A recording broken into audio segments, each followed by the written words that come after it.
The rain poured relentlessly from the darkening Virginia sky as James Morgan squinted through the windshield of his rusted Ford F-150. The wipers scraped helplessly against the glass, their rhythmic squeak barely audible over the drumming of raindrops on the truck's roof. In the passenger seat, 10-year-old Emily clutched her sketchbook to her chest, her small face a mixture of apprehension and anticipation as she peered through the foggy window at the looming silhouette ahead. "That must be it, Emmy." James's voice was hoarse fatigue, etched into every syllable. 3 months of sleeping in this truck had taken its toll on his 42-year-old frame. His once sturdy carpenter's shoulders now slouched beneath the weight of failure and responsibility. Emily pressed her palm against the cold glass, leaving a perfect print as the truck lurched forward along the overgrown driveway. "It looks like a monster house," she whispered, not entirely in fear but with the particular wonder that only children can muster in the face of the unknown. Shadow Hill Manor emerged from the mist like a creature from another time. Its Gothic Victorian architecture stood defiantly against the modern world towers and turrets reaching toward the storm clouds as if challenging them to do their worst. Years of neglect had transformed what must have been an elegant estate into something wild and forbidding. Ivy crawled unchecked across brick and stone windows, stared blindly like cataract-clouded eyes, and the once manicured gardens had surrendered to nature's reclamation. As James killed the engine, the sudden silence felt oppressive.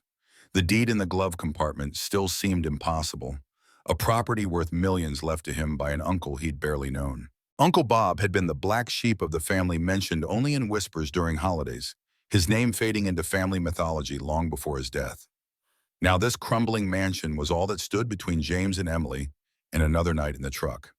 A figure emerged from a modest house across the road but hunched beneath an umbrella, making his way toward them with surprising speed for a man his age. James stepped out into the downpour, the cold rain immediately soaking through his worn flannel shirt. "You must be Morgan." The man's voice carried clearly despite the weather. "Harold Winters. I've been keeping an eye on the place since the Blackwoods left." James extended his hand, feeling the firm grip of the older man. Harold Winters had the weathered face of someone who spent most of his life outdoors, deep creases around pale blue eyes that missed nothing. His silver hair was cut in a military style that hinted at his past. "This is my daughter, Emily." But James nodded toward the truck where Emily was gathering her belongings, a backpack containing all that remained of her childhood after they'd been evicted from their apartment in Richmond. Harold's expression softened as Emily jumped down from the truck, clutching her sketchbook inside her raincoat. "Hello there, young lady. Been a long time since Shadow Hill had a child's laughter in it." Emily didn't respond, her eyes fixed on the second-floor windows of the manor, where for a moment she thought she'd seen movement, a pale face watching their arrival. "We weren't expecting a welcoming committee," James said, trying to sound lighthearted, despite the knot in his stomach. "You knew my uncle." Harold's face clouded. "Bob Morgan kept to himself mostly.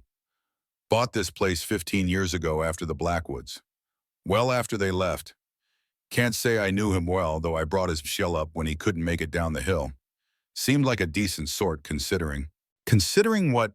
James asked, but Harold merely shrugged, his eyes drifting toward the manor. "Might as well get inside before you both catch pneumonia. I've got the key to the service entrance. Main doors haven't opened in years. Wood's all warped."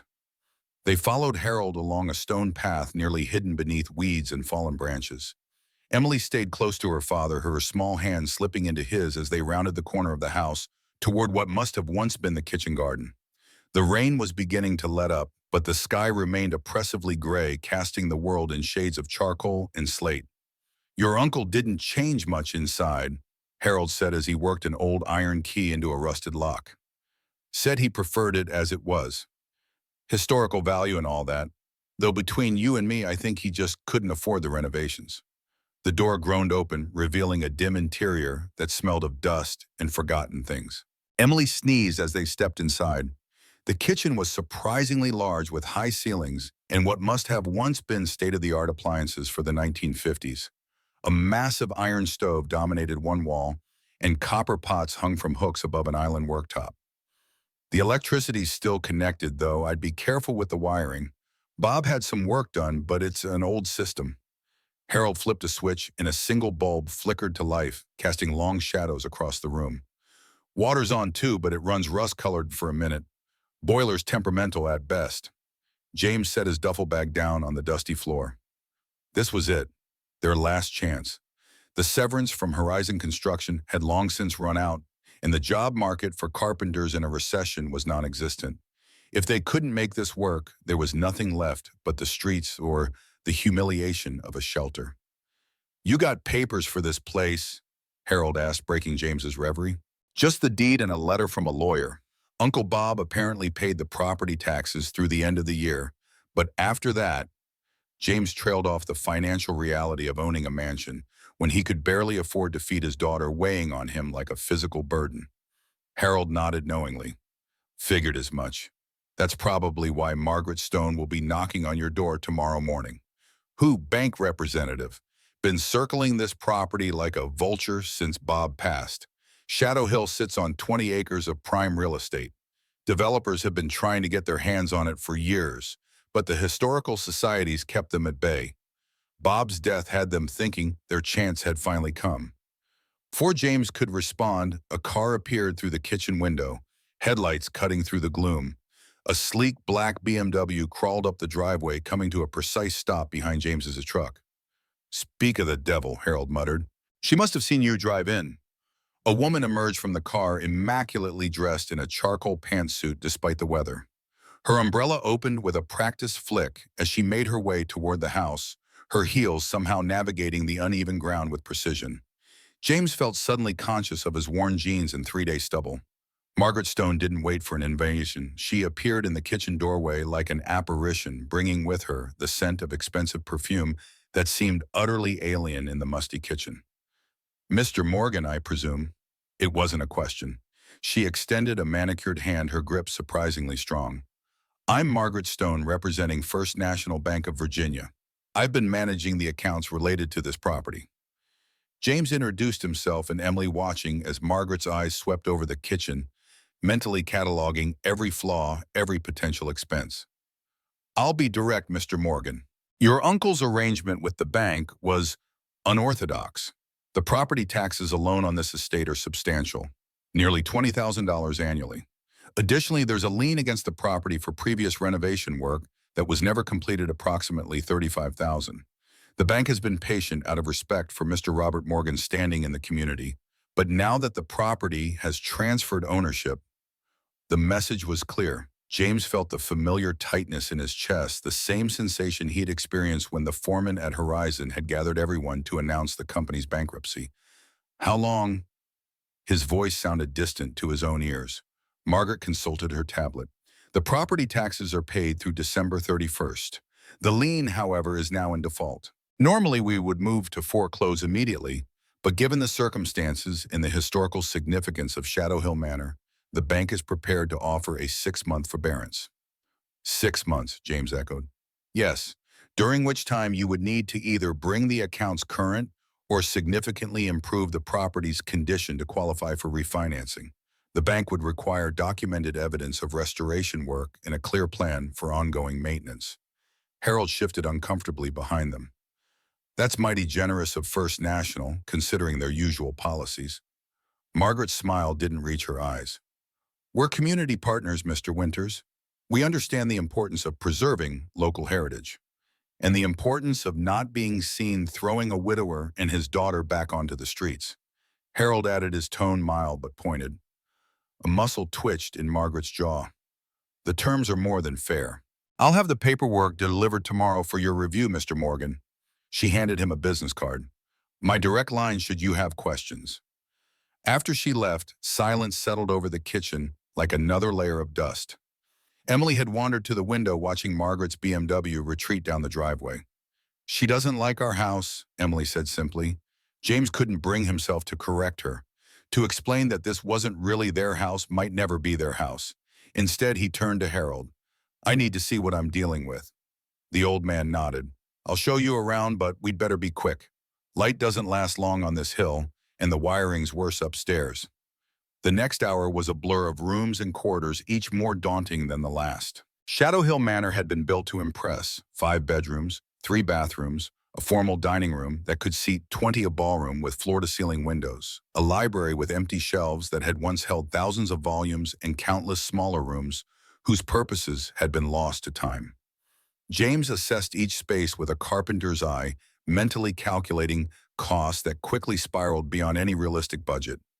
The roof was leaking in at least 3 places, the hardwood floors had warped from moisture, plaster was crumbling from the walls, and the elegant crown molding was cracked and water damaged. What had once been priceless craftsmanship was now a restoration project that would cost hundreds of thousands. Blackwood spared no expense when this place was built in 1807, Harold explained as they entered what must have once been the master bedroom. Jonathan Blackwood made his fortune in railroads and shipping. Quite the explorer, too, brought back all sorts of exotic things from Africa and Asia. The family lived here for generations until Richard took over. Richard, James asked, testing a floorboard that creaked ominously beneath his weight. Richard Blackwood, movie producer, made all those horror films in the 70s. Blood Harvest, The Midnight Circle, that kind of thing. Eccentric doesn't begin to cover it. Collected all sorts of strange items. Supposedly had a museum's worth of occult artifacts in the basement. James noticed Emily was listening intently, her eyes wide. Maybe we should stick to the structural details for now, he suggested, and Harold took the hint. The West Wing is the most stable, Harold continued. Bob lived mainly in those 3 rooms, kept the rest closed off. Heating bill alone would bankrupt you otherwise. As they made their way back downstairs, Emily tugged on James's sleeve. Dad, can I look at the library again? James hesitated. The light was fading, and every instinct told him to find a safe corner and settle in for the night. But the eager look in Emily's eyes, the first genuine excitement he'd seen in months, was impossible to resist. Just for a few minutes, Emmy. Stay where I can see you. Emily disappeared down the corridor, her footsteps echoing on the hardwood. James turned back to Harold. Level with me. Is any of this salvageable on a carpenter's budget? Harold leaned against the wall, considering. Depends on how much you can do yourself. Structure's solid. They built them to last back then. It's cosmetic damage mostly, though. That roof won't fix itself. You'd need to prioritize, make one section livable, then expand gradually. 6 months, James said, the deadline hanging over him like a guillotine. I know some people, retired tradesmen who might help for a fair price. Can't promise anything, but I'll ask around. Harold paused. There's something else you should know about this place, something the bank lady conveniently left out. James braced himself for more bad news. The Blackwoods didn't just move away. They vanished. The whole family. Richard, his wife Elizabeth, their daughter Catherine. Summer of '85. Police investigation turned up nothing. One day they were here, the next, gone. Left everything behind, even their cars in the garage. What happened to them? Harold shrugged. Balked. Official report says they likely fled overseas, tax evasion or some such. Unofficially, well, there were rumors. Richard's film colleagues' strange gatherings at the Manor, children from the local orphanage brought up for screen tests who were never seen again. Nothing ever proved it, mind you. A chill that had nothing to do with the damp house crept up James's spine. And my uncle, did he know about this? Bob knew, purchased the place at auction after the investigation closed. Got it for a song because of the reputation. Planned to restore it, but health problems got in the way. Cancer, wasn't it? James nodded absently, his mind still processing the implications of Harold's story. I should check on Emily. They found her in the library, standing on a stepladder that looked ancient enough to be an original fixture of the house, reaching for something on a high shelf. Emily, James rushed forward, steadying the ladder. What are you doing? That's not safe. Emily turned, clutching a leather-bound volume to her chest. I found a book, Dad. It was the only one left on the whole shelf. James helped her down, examining the book. Its cover was faded, the title barely legible. The Architecture of Shadow Hill Manor, 1897-1925. Can I keep it? Please, Emily's eyes were pleading. We'll see, James said noncommittally, leafing through pages of architectural drawings and black and white photographs. It might actually be useful for the restoration work, assuming they stayed. Harold cleared his throat. It's getting dark. You folks have supplies for tonight. The question brought James back to their immediate reality. They had some food in the truck, canned soup, crackers, water bottles, but little else. We'll manage, he said, unwilling to admit just how unprepared they were. Harold seemed to read between the lines. My place isn't much, but I've got a spare room if you'd rather. Thank you, but we'll stay here tonight. Need to get a feel for the place if we're going to make it work. Pride was perhaps the only thing James had left, and he clung to it stubbornly. Suit yourself. I'll bring over some basics in the morning. Propane stove lanterns, few other essentials. Harold headed for the door, then paused. One more thing. There's a generator in the garden shed. Bob kept it maintained for power outages. Might come in handy.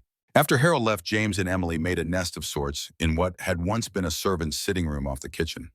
It was smaller than most spaces in the house, with a fireplace that looked reasonably sound and fewer windows for the heat to escape through. They ate cold soup straight from the canes, sharing a bottle of water as darkness settled over Shadow Hill Manor. Emily arranged their sleeping bags on the dusty floor, placing her sketchbook carefully beside her pillow. It's like camping indoors, she said, trying to sound cheerful. James forced a smile. Adventure of a lifetime, right, kiddo? He ruffled her hair, remembering a time when such gestures came naturally before Karen's death had left him adrift in the unfamiliar waters of single parenthood.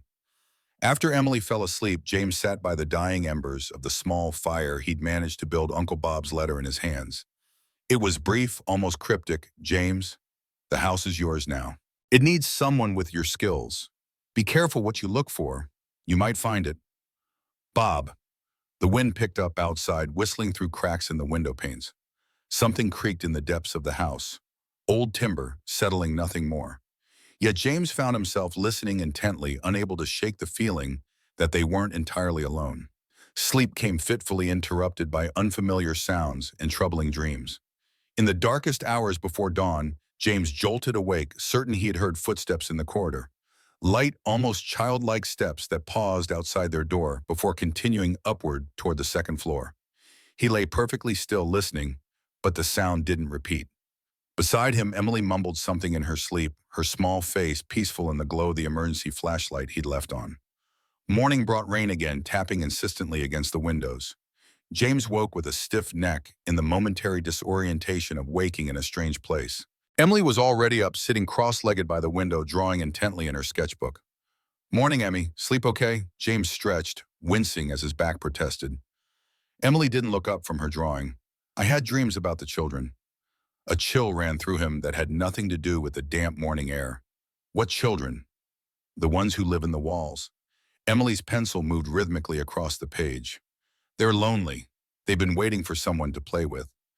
James knelt beside her, gently taking the sketchbook. The drawing showed Shadow Hill Manor rendered with surprising detail for a 10-year-old, but with additions that sent a shiver down his spine. Small faces peering from the windows, partially hidden behind curtains, their expressions a mixture of sadness and something more disturbing. Emmy, it was just a dream. Old houses make noises, and your imagination filled in the rest. He tried to sound reassuring and logical. Emily took back her sketchbook. They told me their names. Catherine is the oldest. She used to live here with her parents before the bad men came. Before James could respond, a knock at the kitchen door announced Harold's return. The old man had brought supplies as promised. A camping stove, lanterns, a cooler with ice-bread eggs, bacon, and a thermos of hot coffee that smelled like salvation. Thought you might appreciate a hot breakfast, Harold said, setting the provisions on the kitchen counter. How was your first night at Shadow Hill? Quiet, James lied, pouring himself a cup of coffee. Thanks for all this. We'll pay you back once Harold waved dismissively. Neighbors help neighbors. That's how it's done around here. He glanced at Emily, who had returned to her drawing. What have you got there, young lady? Emily showed him her sketch without hesitation. Harold's expression remained neutral, but James noticed a tightening around the old man's eyes. Quite the imagination, Harold said finally. Reminds me of Catherine Blackwood. She was about your age when they disappeared, had a talent for drawing too. Emily beamed as if she'd received the highest compliment. She showed me the special places in the house, the places where they hide. An uncomfortable silence filled the kitchen. James cleared his throat. Emmy has vivid dreams. Karen, my wife, was the same way. Harold nodded slowly. Dreams can be powerful things. He turned to James. I've got some tools in my truck if you want to start assessing what needs immediate attention. Rain's supposed to clear by noon. The next few hours were a crash course in home restoration triage. Armed with Harold's tools and his own expertise, James mapped out the manor's most critical issues. The roof over the west wing needed immediate patching before water damage made the entire section unsalvageable. The electrical system was a hazardous patchwork of original knob and tube wiring and 1950s additions. The plumbing was a symphony of leaks and rust.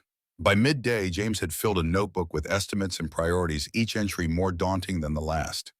Even focusing solely on making the West Wing habitable would cost thousands they didn't have. He sat on the front steps, exhaustion and despair threatening to overwhelm him. Emily emerged from the house, her sketchbook tucked under her arm.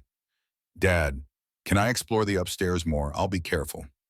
James considered refusing, but the reasonable part of his brain reminded him that children needed freedom even, perhaps especially, during difficult times. "Stay out of any rooms with water damage. If the floor feels soft or bouncy, back out immediately. And keep your phone on." After Emily disappeared inside, Harold joined James on the steps. "Making progress?" "If by progress you mean realizing the impossibility of all this, then yes." James handed over his notebook. "Even if I did all the labor myself, the materials alone would bankrupt us 3 times over." Harold skimmed the list. "It's not as bad as you think. That roof can be patched with materials from the old carriage house. Plenty of original slate tiles stored there. Electrical's dangerous but confined to specific areas. Bob had the West Wing rewired properly 10 years ago. Still leaves plumbing, insulation, heating. One problem at a time, son." Harold had a way of making the impossible sound merely challenging. "First step is making one section livable. The rest can wait." James was about to respond when Emily's scream echoed from inside the house. High, terrified, cutting off abruptly. He was on his feet and through the door before the echo faded, taking the grand staircase 3 steps at a time, Harold close behind. "Emily." James's voice bounced off the high ceilings, panic rising in his throat. "Emily, where are you?" A small sound drew him toward the east wing, a whimper barely audible. He found Emily in a circular room at the end of the corridor, standing frozen in the doorway, her sketchbook fallen at her feet. "Emmy," James approached cautiously, following her gaze into the room. The circular chamber was unlike anything else they'd seen in the manor. Where other rooms showed neglect and decay, this one seemed preserved, almost staged. The walls were covered in strange symbols, painted in what looked like dried blood. In the center of the room, a perfect circle had been drawn on the floor, inside which were the remains of black candles arranged in a pattern James couldn't decipher. But what had clearly terrified Emily was what hung from the ceiling. Dozens of antique dolls suspended by strings tied around their necks, their glass eyes reflecting the dim light, their porcelain faces fixed in eternal smiles that seemed more sinister than cheerful in this context. James pulled Emily away from the doorway, turning her to face him. "It's okay, Emmy. They're just old dolls. Nothing to be afraid of." Emily shook her head, tears welling in her eyes. "Not the dolls, the children. They're scared of this room. They said the bad men hurt them here." Harold appeared behind them, his breath coming in short gasps from the climb. When he saw the room, his face drained of color. "Jesus Christ," he whispered. "Bob never mentioned this." James lifted Emily into his arms, her small body trembling against his chest. "We're done here. Let's go downstairs." "No." Harold's voice was uncharacteristically sharp. "Close the door, now." Something in the old man's tone made James comply without question. Harold produced a handkerchief from his pocket, wiping sweat from his brow despite the coolness of the corridor. "What is this place?" James demanded, still holding Emily tightly. Harold glanced at Emily, then back at James. Not in front of the child. James carried Emily downstairs to the kitchen, settling her at the table with a glass of water and instructions to continue her drawing of the manor's exterior. Once she was engrossed in her artwork, he rejoined Harold in the library. "Talk," James said simply. Harold sank into an antique chair that creaked ominously beneath his weight. There were rumors about Richard Blackwood, the kind no one could prove but everyone suspected. He collected occult items, hosted gatherings with Hollywood types and local bigwigs. Private parties, very exclusive. What does that have to do with that room upstairs? After the Blackwoods disappeared, police found similar rooms in several of Richard's properties. They called them meditation chambers in the official report, but the investigators I knew had other theories. Ritual spaces, they called them. Harold rubbed his eyes as if trying to erase what he'd seen. There were investigations into missing children back then. Runaways, foster kids, the kind society doesn't look too hard for. Nothing was ever proven. James thought of the symbols on the walls, the circle on the floor, Emily's terrified expression. Why would my uncle buy this place if he knew about this? Bob was complex, had interests in the paranormal, collected books on occult history. Might be why he was drawn to Shadow Hill in the first place. Harold leaned forward. Listen, James, this house has a dark history, but that doesn't mean it can't have a bright future. You're a builder. You understand better than most how to transform something broken into something whole again. Before James could respond, they heard the crunch of tires on gravel outside.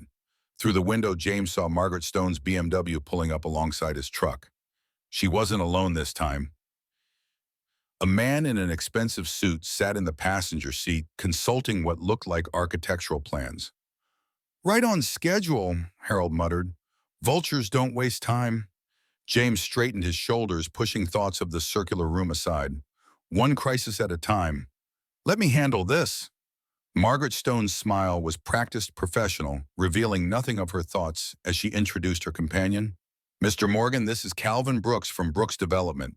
He's expressed interest in the property should you decide selling is your best option. Brooks extended a manicured hand, his grip firm but brief. Remarkable property even in its current condition. The Historical Society has blocked previous development attempts, but we believe our restoration-focused approach would satisfy their concerns while still allowing for limited luxury condominiums on the grounds. I'm not selling, James said flatly. Margaret's smile didn't waver. Mr. Morgan, I understand your emotional attachment to your inheritance, but the financial realities are considerable. Mr. Brooks's offer would clear all debts and leave you with a significant sum to resettle elsewhere. I appreciate the concern, but we're staying. If you'll excuse me, I have work to do. James turned away, then paused. Out of curiosity, what exactly is your offer? Brooks named a figure that momentarily took James's breath away, enough to buy a modest home outright and still have money left for Emily's college fund. For a fleeting moment, he imagined the simplicity of walking away from Shadow Hill Manor and its mysteries starting fresh somewhere, without blood-stained walls and hanging dolls. I'll think about it, he said finally, not meeting Harold's eyes.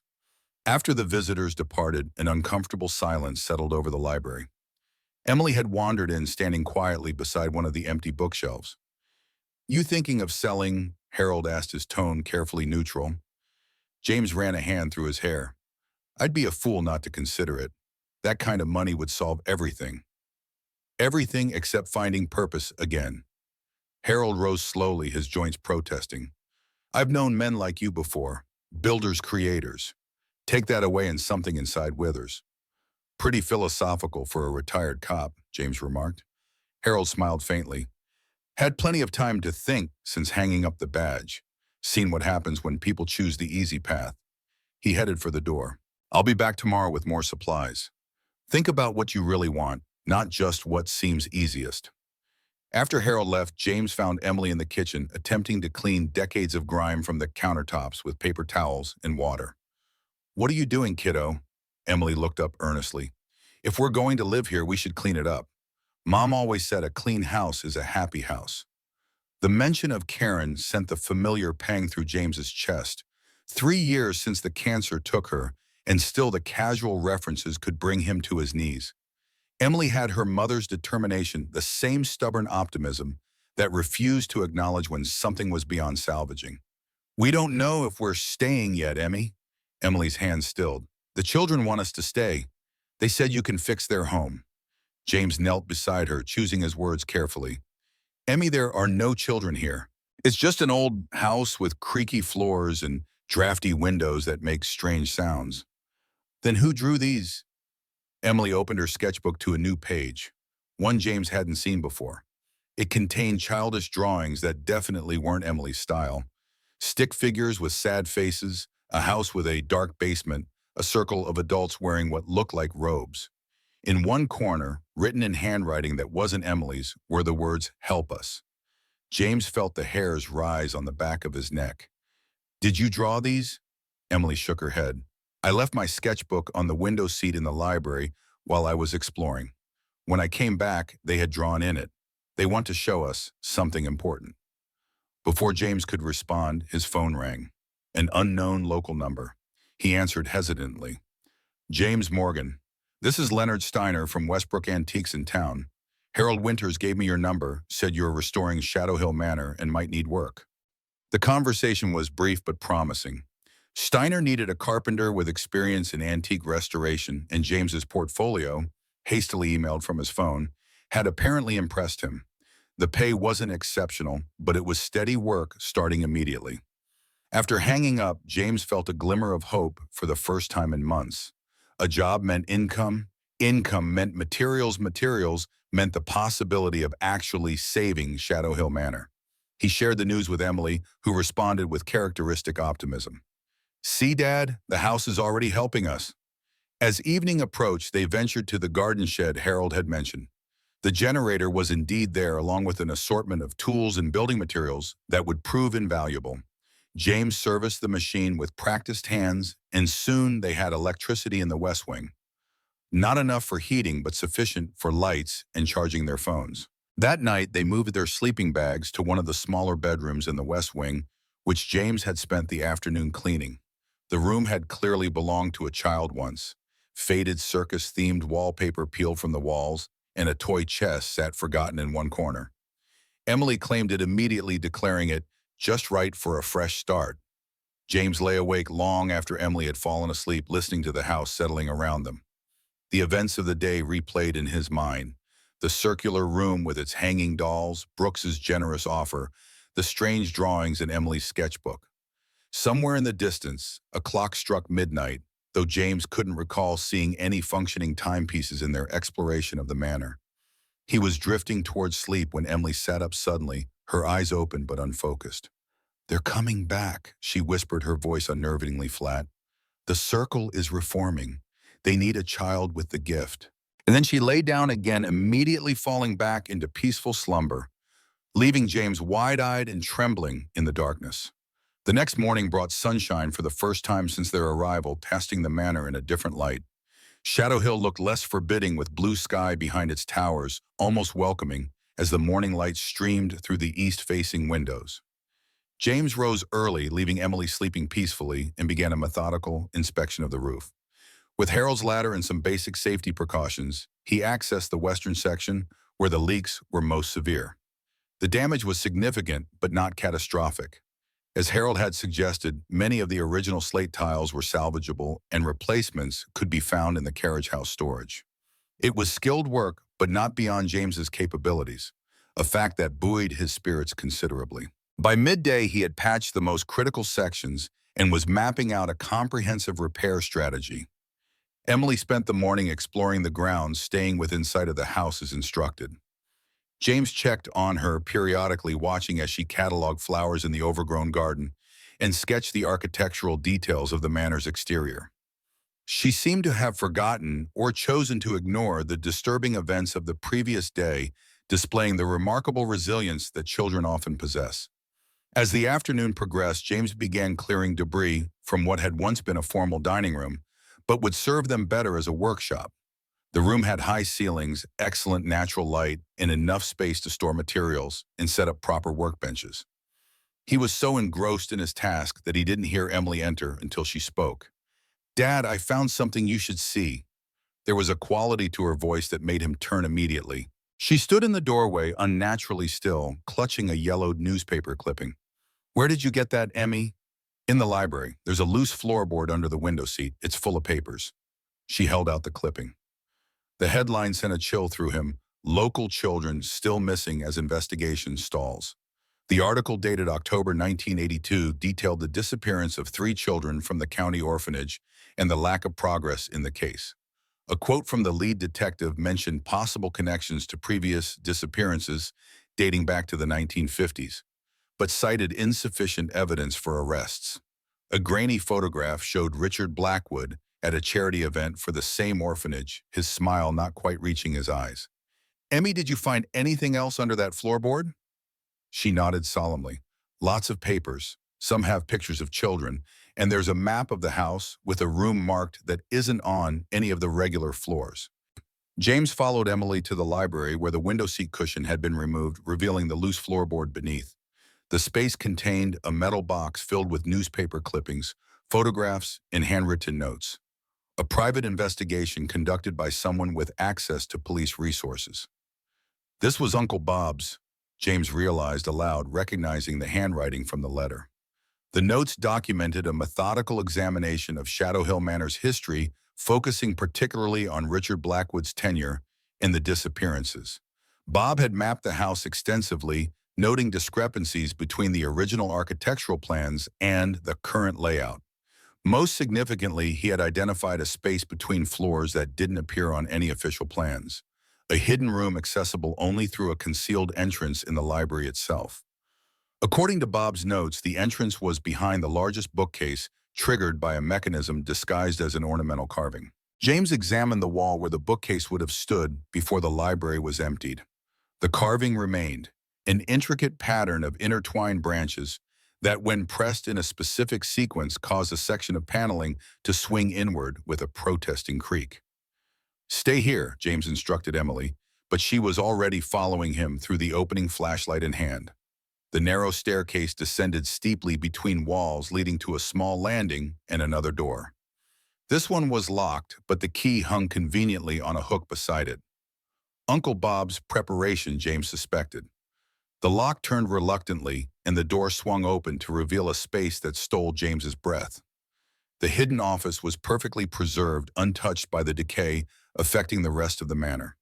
Bookshelves lined the walls, filled with volumes whose titles made James's skin crawl. Sacrificial Rites of Ancient Cultures, The Harvesting of Innocence, Channels to Immortality.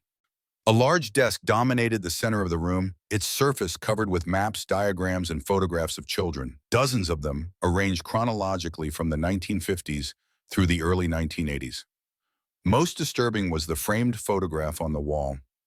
Richard Blackwood standing among a group of well-dressed men, all wearing identical obsidian pins on their lapels.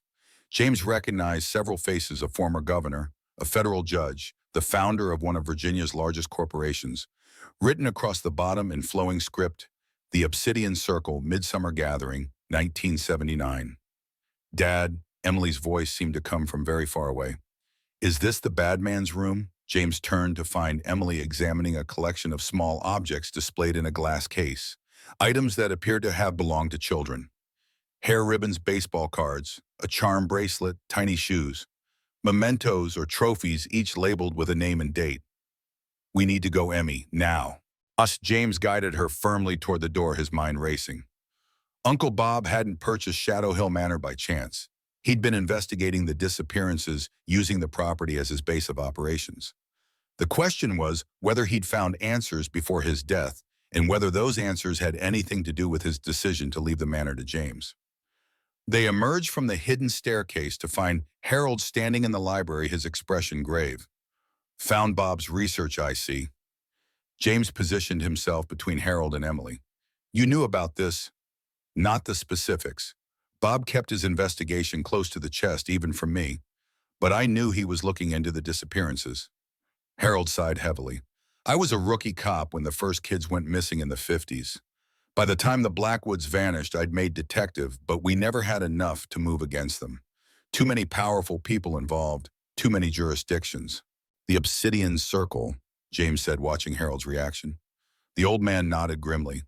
"Rich men playing at dark magic, convincing themselves they could steal life force from the innocent. Blackwood was their leader, their high priest, or whatever they called it. Used his film connections to identify vulnerable children. Runaways, foster kids, orphans."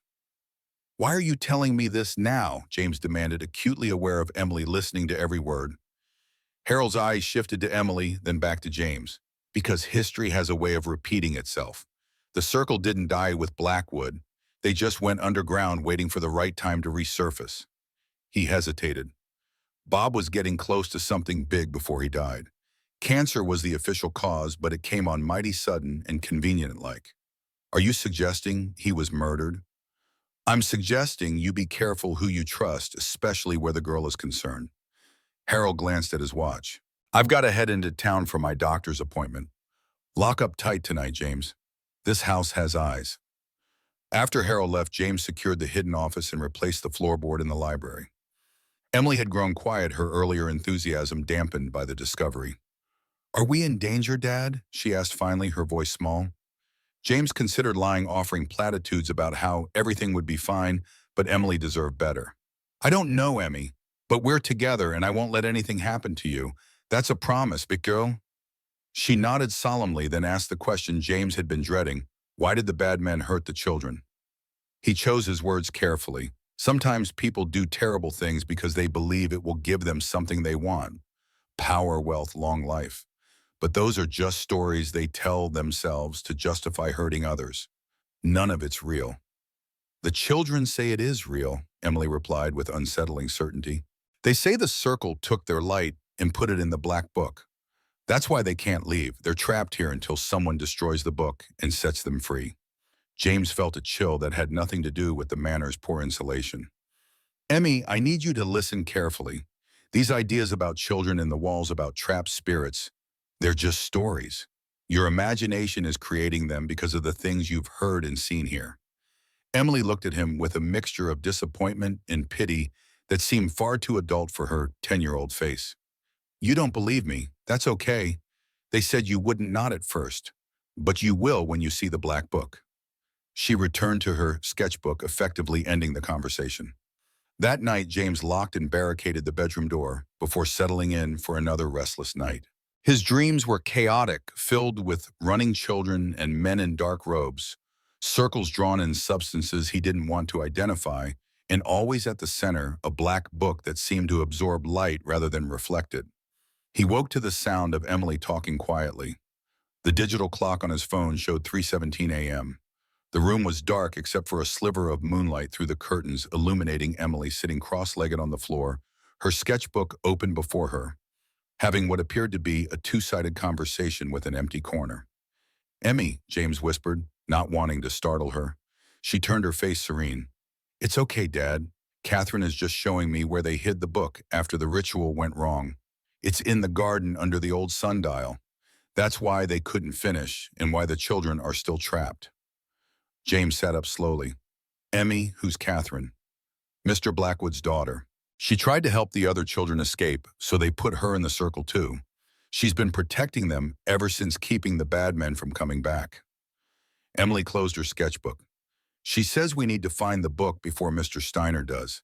He's been looking for it for a long time." "Leonard Steiner, my new boss."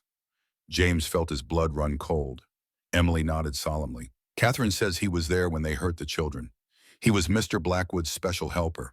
He's still looking for the book so they can try the ritual again." She yawned, suddenly childlike again. "I'm sleepy now. Good night, Dad." She crawled back into her sleeping bag and was asleep within moments, leaving James wide awake and shaking. The rational part of his brain insisted this was just a child's imagination in overdrive, fueled by the disturbing discoveries in the manor. But a deeper instinct, something primal and protective, whispered that Emily was perceiving something beyond normal understanding. The next morning, James called Leonard Steiner to confirm his starting time at the antique shop. The conversation was brief and professional, giving no indication that Steiner was anything other than a respectable businessman offering a struggling carpenter much-needed employment. Yet James couldn't shake Emily's warning or the memory of Steiner's face in the photograph with the obsidian circle. After breakfast, Emily asked to visit the garden. "I want to show you where the sundial is." James hesitated, torn between rational skepticism and the nagging sense that ignoring Emily's claims might be dangerous. "All right, but we stay together." The garden had once been a showpiece with formal beds, gravel pathways, and stone features now half buried beneath decades of unchecked growth. Emily navigated the overgrown space with surprising confidence, leading James to what had once been a central access point where several paths converged. Partially concealed by ivy and morning glory vines, a stone sundial stood on a circular base, its gnomon casting a shadow across worn numerals. "It's underneath," Emily said matter-of-factly. "Catherine says they buried it the night everything went wrong when the children fought back." James examined the sundial. The base showed signs of having been disturbed at some point. The stones weren't perfectly aligned, and the mortar between them was newer than the surrounding material.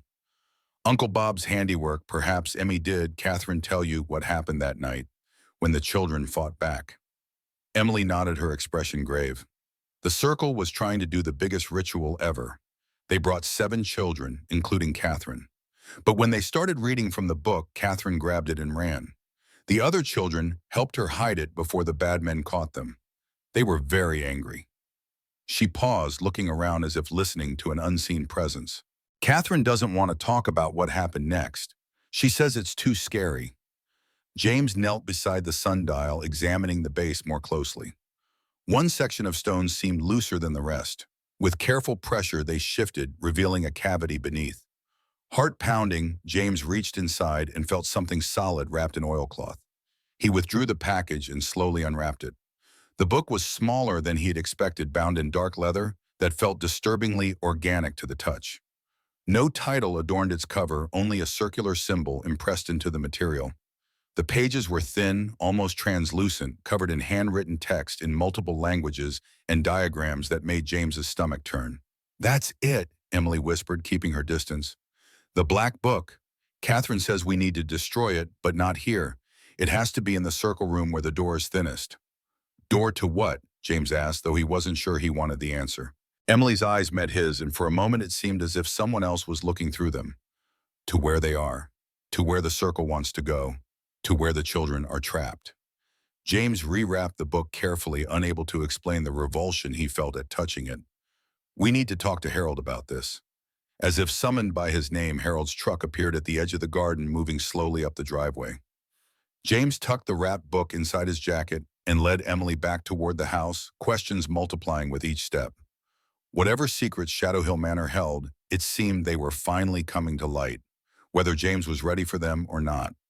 Harold's weathered face remained impassive as he examined the book James had unearthed from beneath the sundial.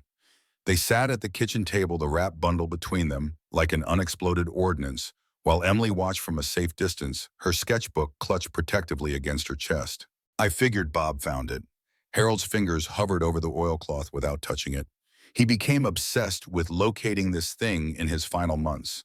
Called it the Harvester's Almanac. Said it contained rituals dating back centuries, modified by each generation of practitioners. James fought the urge to push the book farther away. What exactly is it supposed to do? According to Bob's research, the Obsidian Circle believed it contained formulas for transferring life force from children to adults, extending their lives, enhancing their power. Harold's voice dropped to a near whisper. Not just theories, but detailed instructions refined through experimentation. Emily approached slowly, her face solemn. "Catherine says they used the book 13 times, 7 children each time, but the last time something went wrong." Harold's eyes widened fractionally. "Catherine Blackwood has been speaking to you."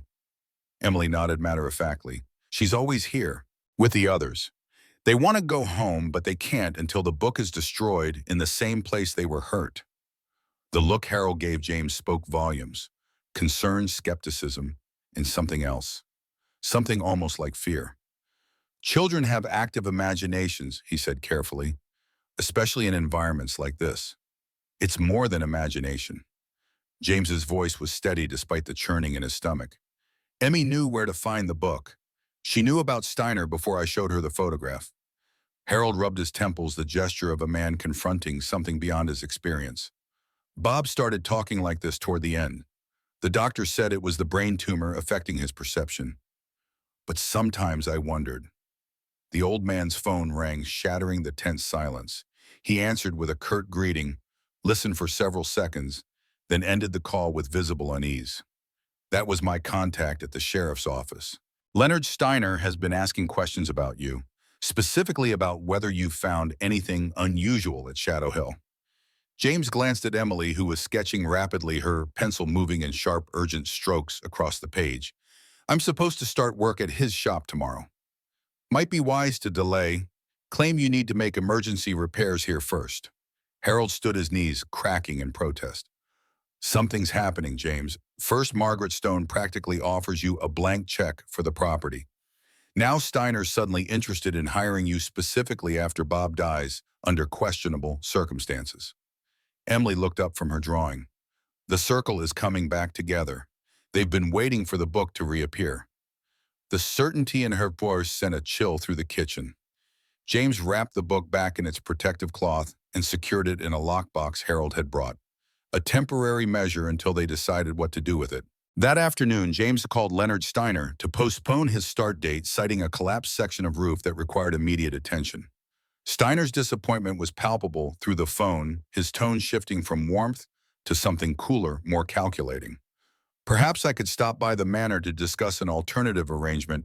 I have some expertise in historical restoration myself. James declined politely but firmly, inventing a meeting with the structural engineer that would occupy his entire day. After ending the call, he found Emily in the garden, conversing animatedly with empty air beside the ruined fountain. "Who are you talking to now, Emmy?" James kept his voice light, non-judgmental, though the sight of his daughter speaking to invisible companions still unsettled him deeply. Emily turned unsurprised by his presence. "Michael, he was the first one they brought here in 1975. He knows the most about the tunnels under the house." James knelt beside her, choosing his words carefully. "Emmy, I understand these friends seem real to you, and maybe they are in some way I can't comprehend, but I need you to be very clear about something. Are they asking you to do anything that might be dangerous?" Emily considered this with surprising seriousness for a 10-year-old. "They want me to help them, but Catherine won't let them ask me to do the scary parts. She says I'm too important." She paused, her gaze drifting to a point over James's shoulder. "They're afraid of Mr. Steiner. They say he's the keeper now that Mr. Blackwood is gone." "The keeper of what?" "The circle's secrets, the rituals, the places where the door can open." Emily's voice had taken on that disturbing quality again, adult words from a child's mouth. "They've been waiting for someone like me, someone who can see them, hear them. A vessel." Before James could pursue this further, Harold's truck appeared on the driveway, moving with unusual speed. The old man emerged looking distinctly rattled, clutching a manila folder and glancing repeatedly over his shoulder. "We need to talk. Inside." Harold's voice held none of its usual calm. Once they were in the kitchen, door locked behind them, he spread several documents across the table. Property records, newspaper clippings, and what appeared to be police reports. "I called in some favors, got an access to sealed records from the original Blackwood investigation. There's something you need to see." One photograph in particular drew James's attention. A black and white image of Richard Blackwood standing proudly before Shadow Hill Manor. Beside him was a much younger Leonard Steiner, and on Blackwood's other side, looking uncomfortable but unmistakable, was Uncle Bob. "Your uncle wasn't just investigating the Obsidian Circle," Harold said gravely. "He was a member, at least initially." James stared at the photograph, the foundations of everything he thought he knew crumbling beneath him. "That's impossible. Why would he leave me this place if he was part of their cult? I think Bob got in over his head." Harold tapped another document, a resignation letter from Bob's police file. "He joined the department right after this picture was taken, specialized in missing persons cases. My theory, he infiltrated the circle to gather evidence but couldn't get out clean. When the Blackwoods disappeared, the circle fragmented. Bob bought Shadow Hill to keep it out of their hands while continuing his investigation." Emily, who had been examining the photographs with disturbing intensity, suddenly pointed to one figure partially hidden in the background. A tall man with sharp features. "That's the doorkeeper. He's the one who reads from the book." Harold and James exchanged glances. "How do you know that, Emily?" Harold asked gently. "Catherine showed me. In her memories." Emily closed her eyes briefly. "The doorkeeper stands at the circle's edge and reads the words that open the way. The harvester collects what comes through. The vessel contains it until it can be distributed." James felt sick.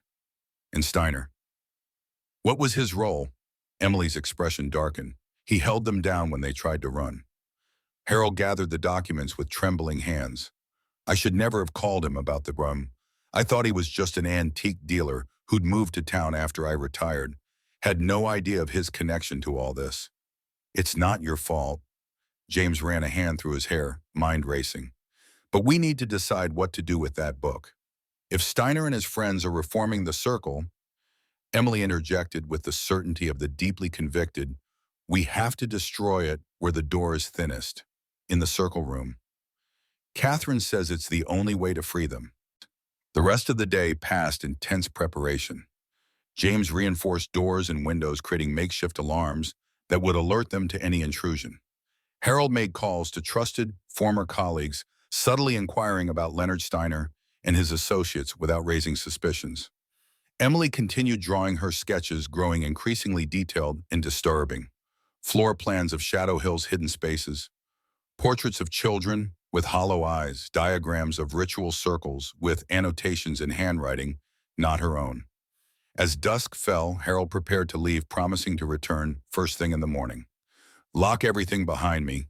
Don't answer the door or phone for anyone but me, and I'll use our code word if I call. He hesitated at the threshold, looking back at James and Emily with genuine concern. Maybe you should come stay at my place tonight, just until we figure this out.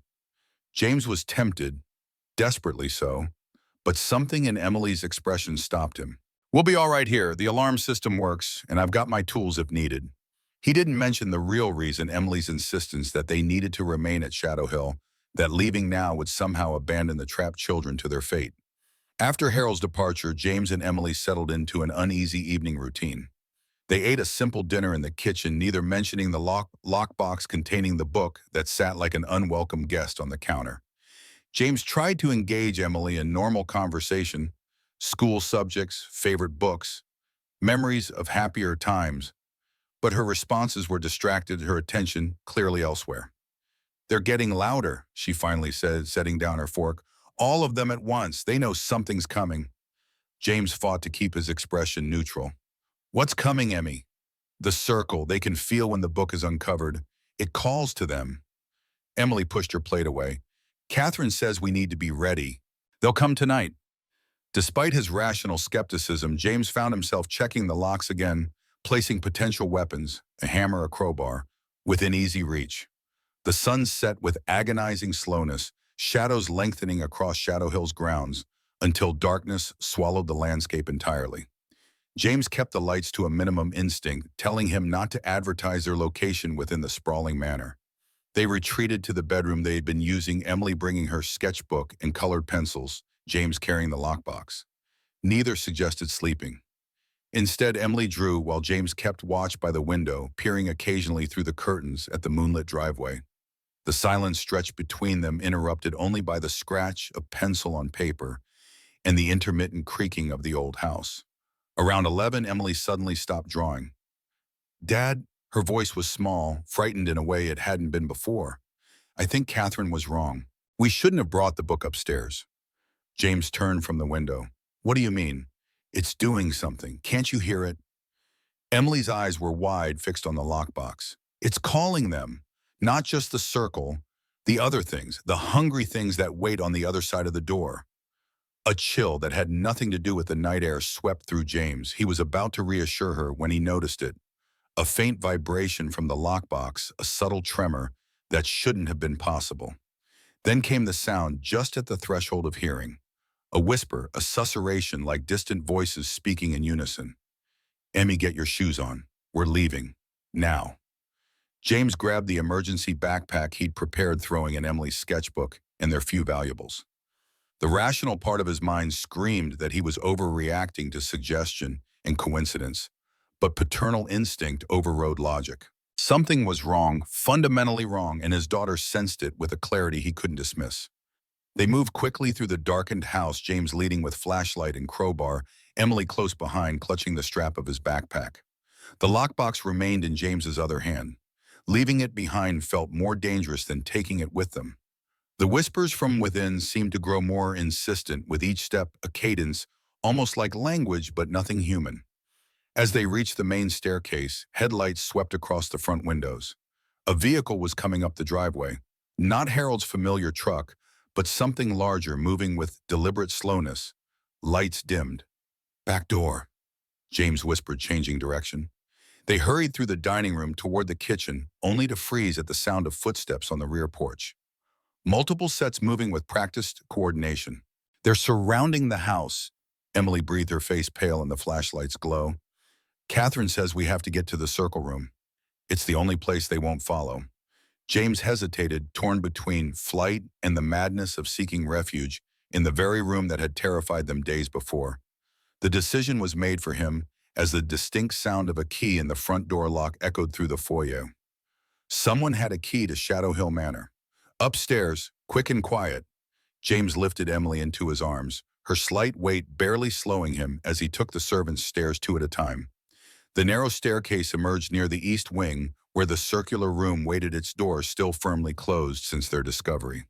Behind them, voices murmured in the foyer below, male voices speaking in measured formal tones that carried an authority that made James's skin crawl. He recognized Leonard Steiner's distinctive cadence, instructing others to search the ground floor thoroughly. The vessel must be found intact, Steiner was saying, his voice carrying up the stairwell. The doorkeeper has waited long enough. They reached the circular room, James setting Emily down to wrestle with the door. It opened with surprising ease, as if welcoming them into its terrible embrace. The hanging dolls remained as they had left them, swaying almost imperceptibly in the still air.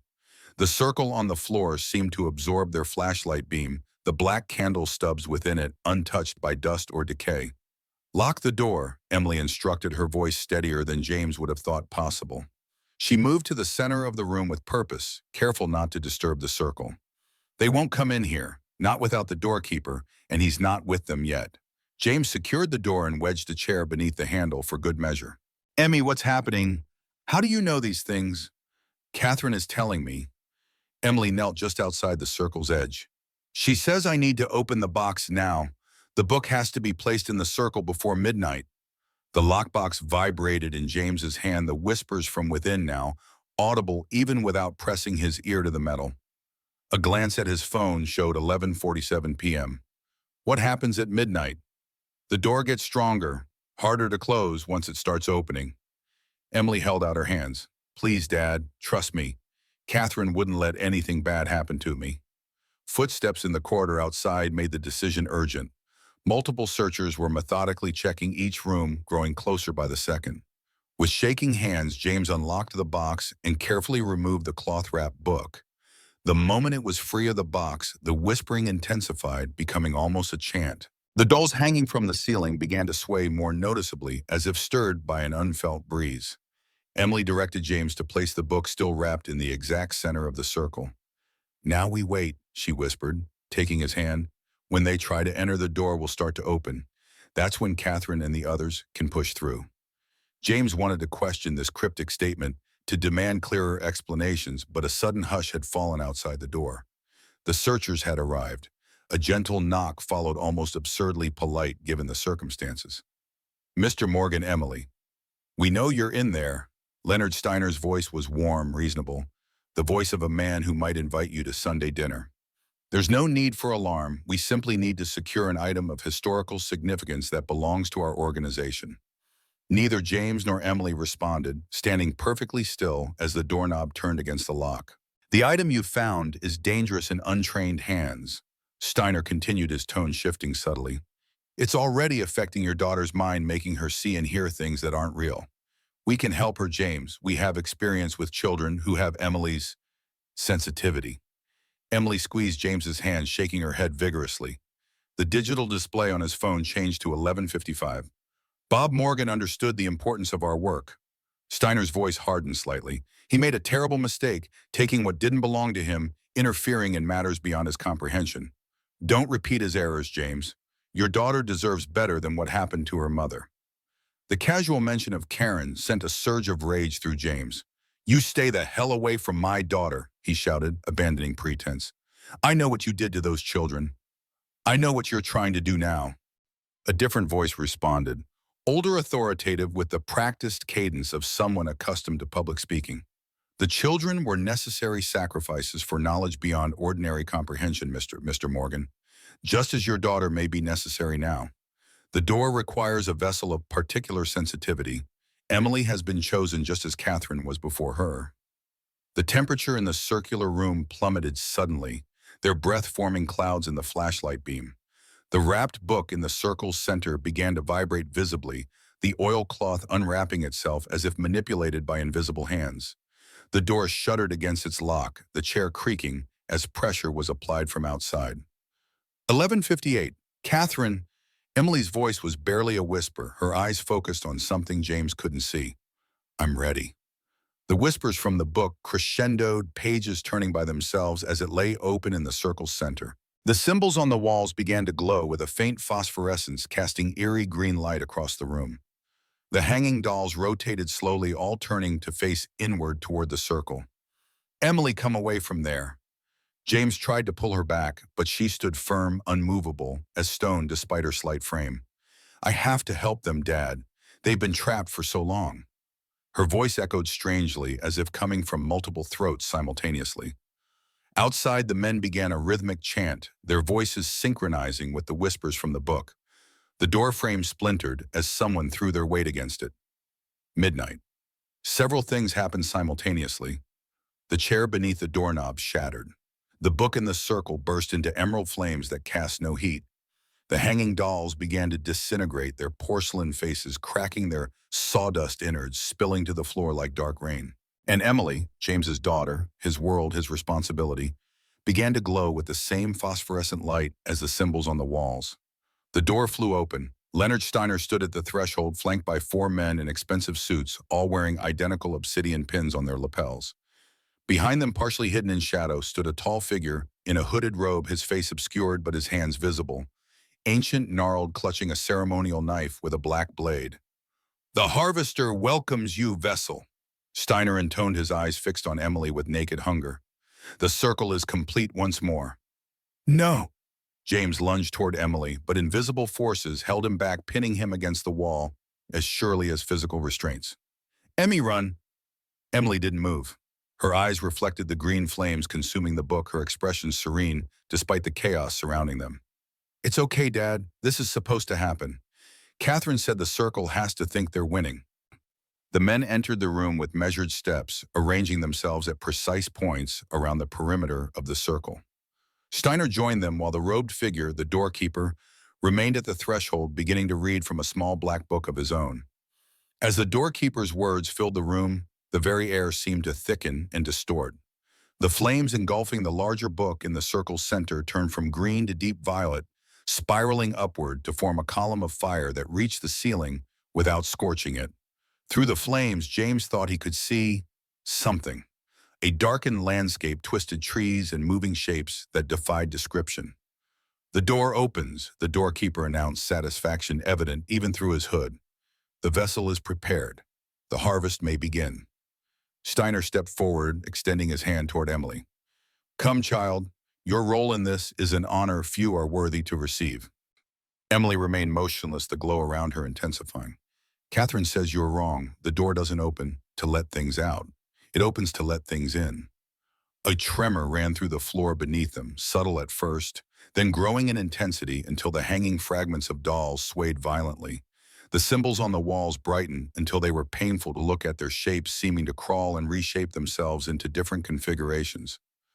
The doorkeeper faltered in his reading, uncertainty entering his voice for the first time. "This is irregular. The resonance pattern is inverted." From the floorboards, the walls, even the ceiling, a sound emerged.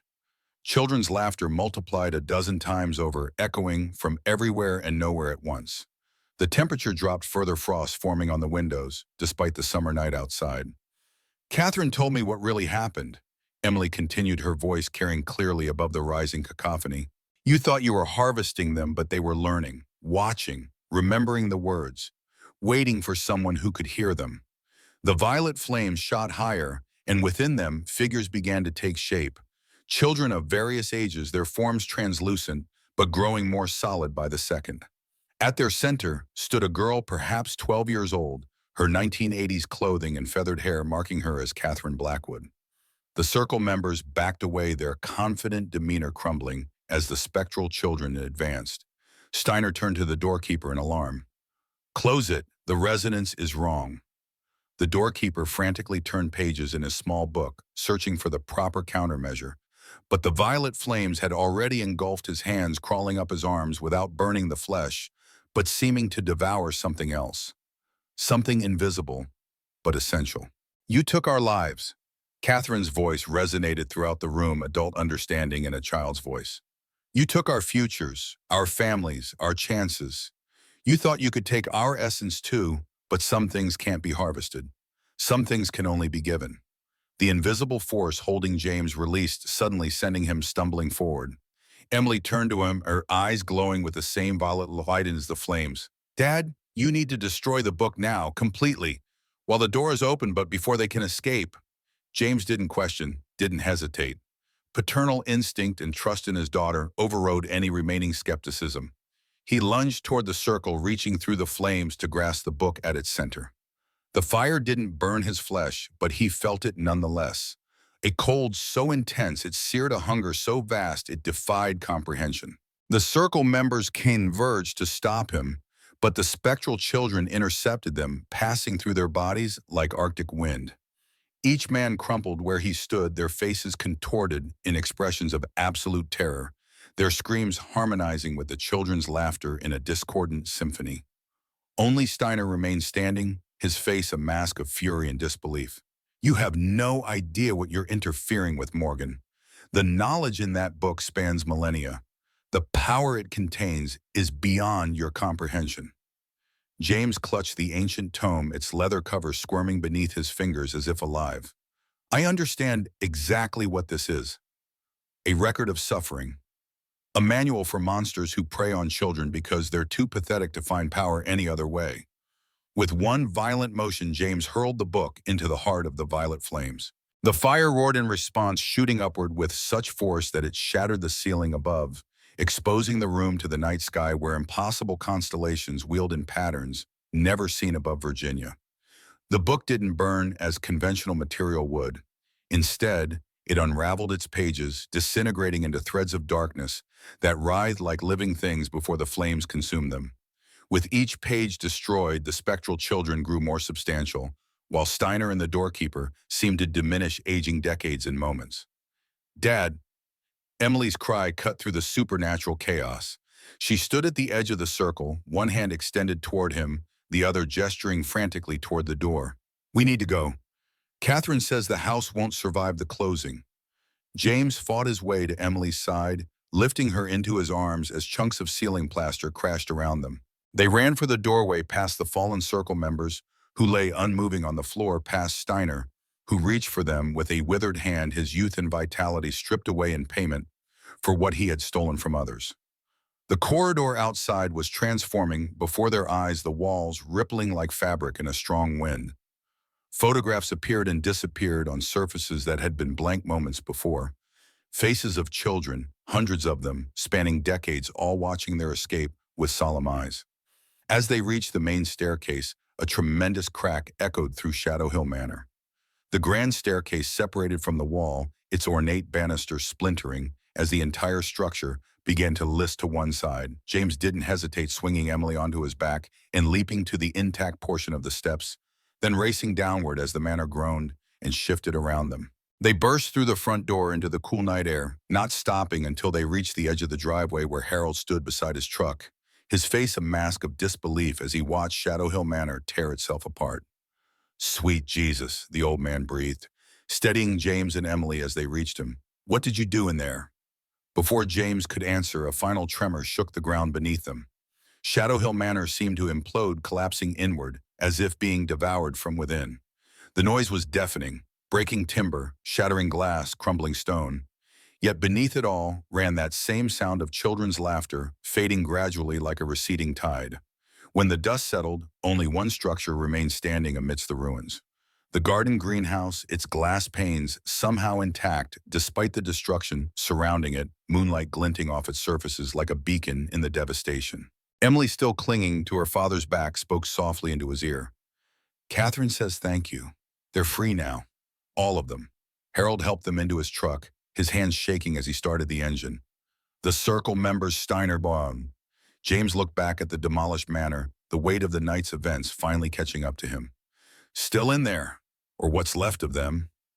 They drove in silence down the winding driveway, Emily falling asleep against James's shoulder, her expression peaceful for the first time since they'd arrived at Shadow Hill. As they reached the main road, James noticed a procession of headlights in the distance. Police vehicles responding to reports of what locals would later describe as an earthquake centered precisely on the old Blackwood property. "We can't tell them what really happened," Harold said, his voice hoarse. "Not the full truth. They'd never believe it, and if they did, James nodded, understanding the implications. If any knowledge of the Obsidian Circle's practices became public, if the authorities began investigating the disappearances and the connections to prominent citizens, the ripples would extend far beyond Shadow Hill. And there would inevitably be questions about Emily's role, questions that might lead to interventions, separations, psychiatric evaluations. We stick to the collapse story, James agreed, brushing a strand of hair from Emily's forehead. Structural failure due to years of neglect. We were lucky to get out. Harold glanced at the sleeping child, his expression troubled. And her, the things she saw, the things she knows now, James had no answer that felt adequate. His daughter had channeled spirits, confronted evil, witnessed realities that adults could scarcely comprehend. How did a parent help a child process such experiences? What lasting effects would they have on her developing mind? "We'll figure it out together," he said finally, "one day at a time." As they drove through the night toward Harold's home, James found himself reflecting on Uncle Bob's cryptic letter. "Be careful what you look for. You might find it." Bob hadn't left Shadow Hill Manor to James as a punishment or a trap, but as a recognition of something he saw in his nephew, the determination and strength to finish what Bob himself had started, to bring the Circle's crimes to an end, to free the trapped children, to close a door that should never have been opened. In the weeks that followed, the official investigation concluded exactly as they had predicted. Structural failure due to neglect and water damage had caused the historic manor to collapse. The bodies recovered from the ruins, Leonard Steiner and 5 other men, all significantly older than their documented ages, were identified as urban explorers who had been trespassing on the property.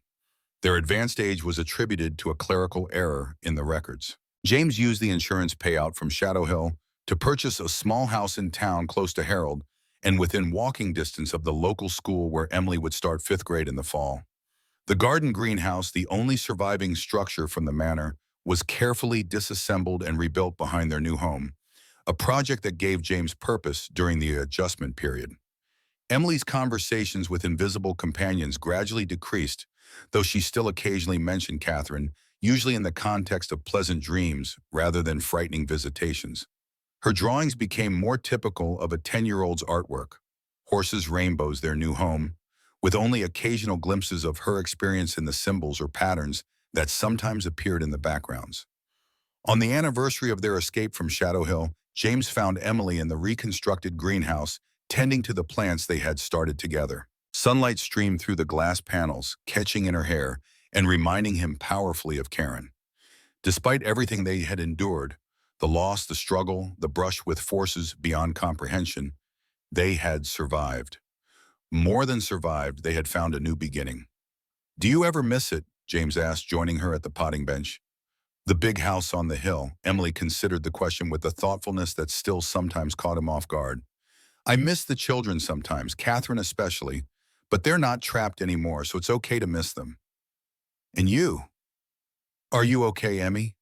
"Really okay." She smiled, a genuine, uncomplicated expression that reassured him more than words could.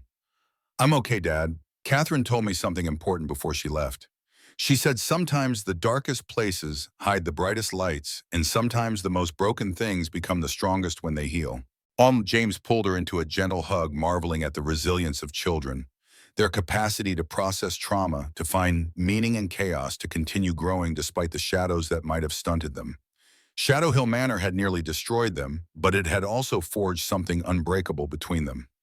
Outside the greenhouse, Harold waited with a truckload of lumber for their next project, a treehouse in the massive oak that dominated their backyard. Normal life continued, one nail, one board, one day at a time. The door had closed, the circle was broken, and in the garden they had reclaimed from darkness, new life flourished beneath the Virginia sun. 2 years had transformed the modest house on Willow Street from a neglected foreclosure into a showpiece of restoration craftsmanship.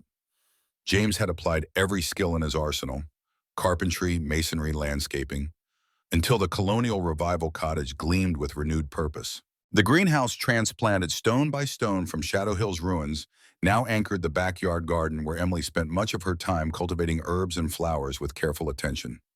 James watched from the kitchen window as his daughter, now 12, arranged potted plants in a complex pattern that didn't seem purely decorative. Her hands moved with surprising confidence for someone so young, each placement deliberate, almost ritualistic. Though they never spoke directly about that night at Shadow Hill Manor, its echoes remained in subtle ways. Emily's occasional faraway expressions, her intricate drawings, her uncanny intuition about people's intentions. The sound of Harold's pickup rumbling into the driveway drew James's attention away from the window. The old man had become family over the past 2 years, a surrogate grandfather to Emily, and an anchor for James as they rebuilt their lives. Harold had officially retired from all police consulting work, focusing instead on helping James establish Morgan Restorations, a business that had quickly gained reputation for excellence in historical renovation. Harold entered without knocking their friendship long past such formalities, his face bearing the grave expression that James had learned to recognize as trouble. "Just got off the phone with Daniels at the sheriff's department," he said without preamble. "They're reopening the Shadow Hill case." James felt his hard-won peace fracture like thin ice beneath unexpected weight. "Why now? It's been 2 years." Harold placed a manila folder on the kitchen table, flipping it open to reveal photographs of an excavation site. Construction crew broke ground for that new shopping center on Route 29. Found remains, multiple sets, small ones. Children. The world tilted beneath James's feet as forgotten nightmares came rushing back. The circle's victims. 7 bodies so far. Forensics puts them from the late 70s, early 80s. Consistent with the final group, Harold glanced toward the backyard where Emily remained focused on her plants. "The ones Catherine mentioned." James sank into a chair, memories of violet flames and spectral children surging through his mind. "Do they have any connection to us, to Shadow Hill?" "Not yet. Site's 3 miles from the manor ruins. But Daniels mentioned they found objects buried with the remains. Black candle symbols carved into the bones. Ritual elements." Harold lowered his voice further. "And they're bringing in a specialist from Quantico to consult. Someone with expertise in occult-related crimes." The implications hung heavy between them. Their carefully constructed explanation for Shadow Hill's collapse wouldn't withstand serious scrutiny, especially from federal investigators trained to recognize inconsistencies. And Emily's involvement, her communications with Catherine, her role in that final confrontation, could never be explained in terms that wouldn't result in psychiatric evaluations or worse. "What do they know about the victims?" James asked, mind racing through contingencies. "Preliminary work suggests they match descriptions of children reported missing between 1978 and 1982. All from vulnerable situations. Foster care, troubled homes, one from a residential treatment facility." Harold paused, hesitating before adding, "There's something else. They found an artifact with the remains, a small obsidian pin." A chill swept through James despite the summer warmth, like the ones the Circle members wore. "Identical, and there's more." Harold removed a newspaper clipping from the folder. "This ran in the Richmond paper yesterday. County Historical Society is planning a special exhibition on forgotten local figures, including one Richard Blackwood described as a misunderstood cinematic visionary." James scanned the article with growing horror. The exhibition's curator, Dr. Eliza Chambers, was quoted extensively about Blackwood's unappreciated contributions to experimental film and his groundbreaking research into ancient spiritual practices. The exhibition would feature recently discovered personal effects notebooks and film fragments from the Blackwood collection. "This isn't coincidence," James whispered, struggling to keep panic at bay. "Someone's deliberately stirring this up." Harold nodded grimly. "Chambers isn't just any curator. She's Margaret Stone's niece."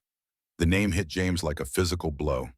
Margaret Stone, the bank representative who had pressured him to sell Shadow Hill Manor, who had connections to the developers now building on land where ritual victims were buried. The first strand in a web that had nearly ensnared Emily. The circle never disbanded. James realized the truth crystallizing with terrible clarity.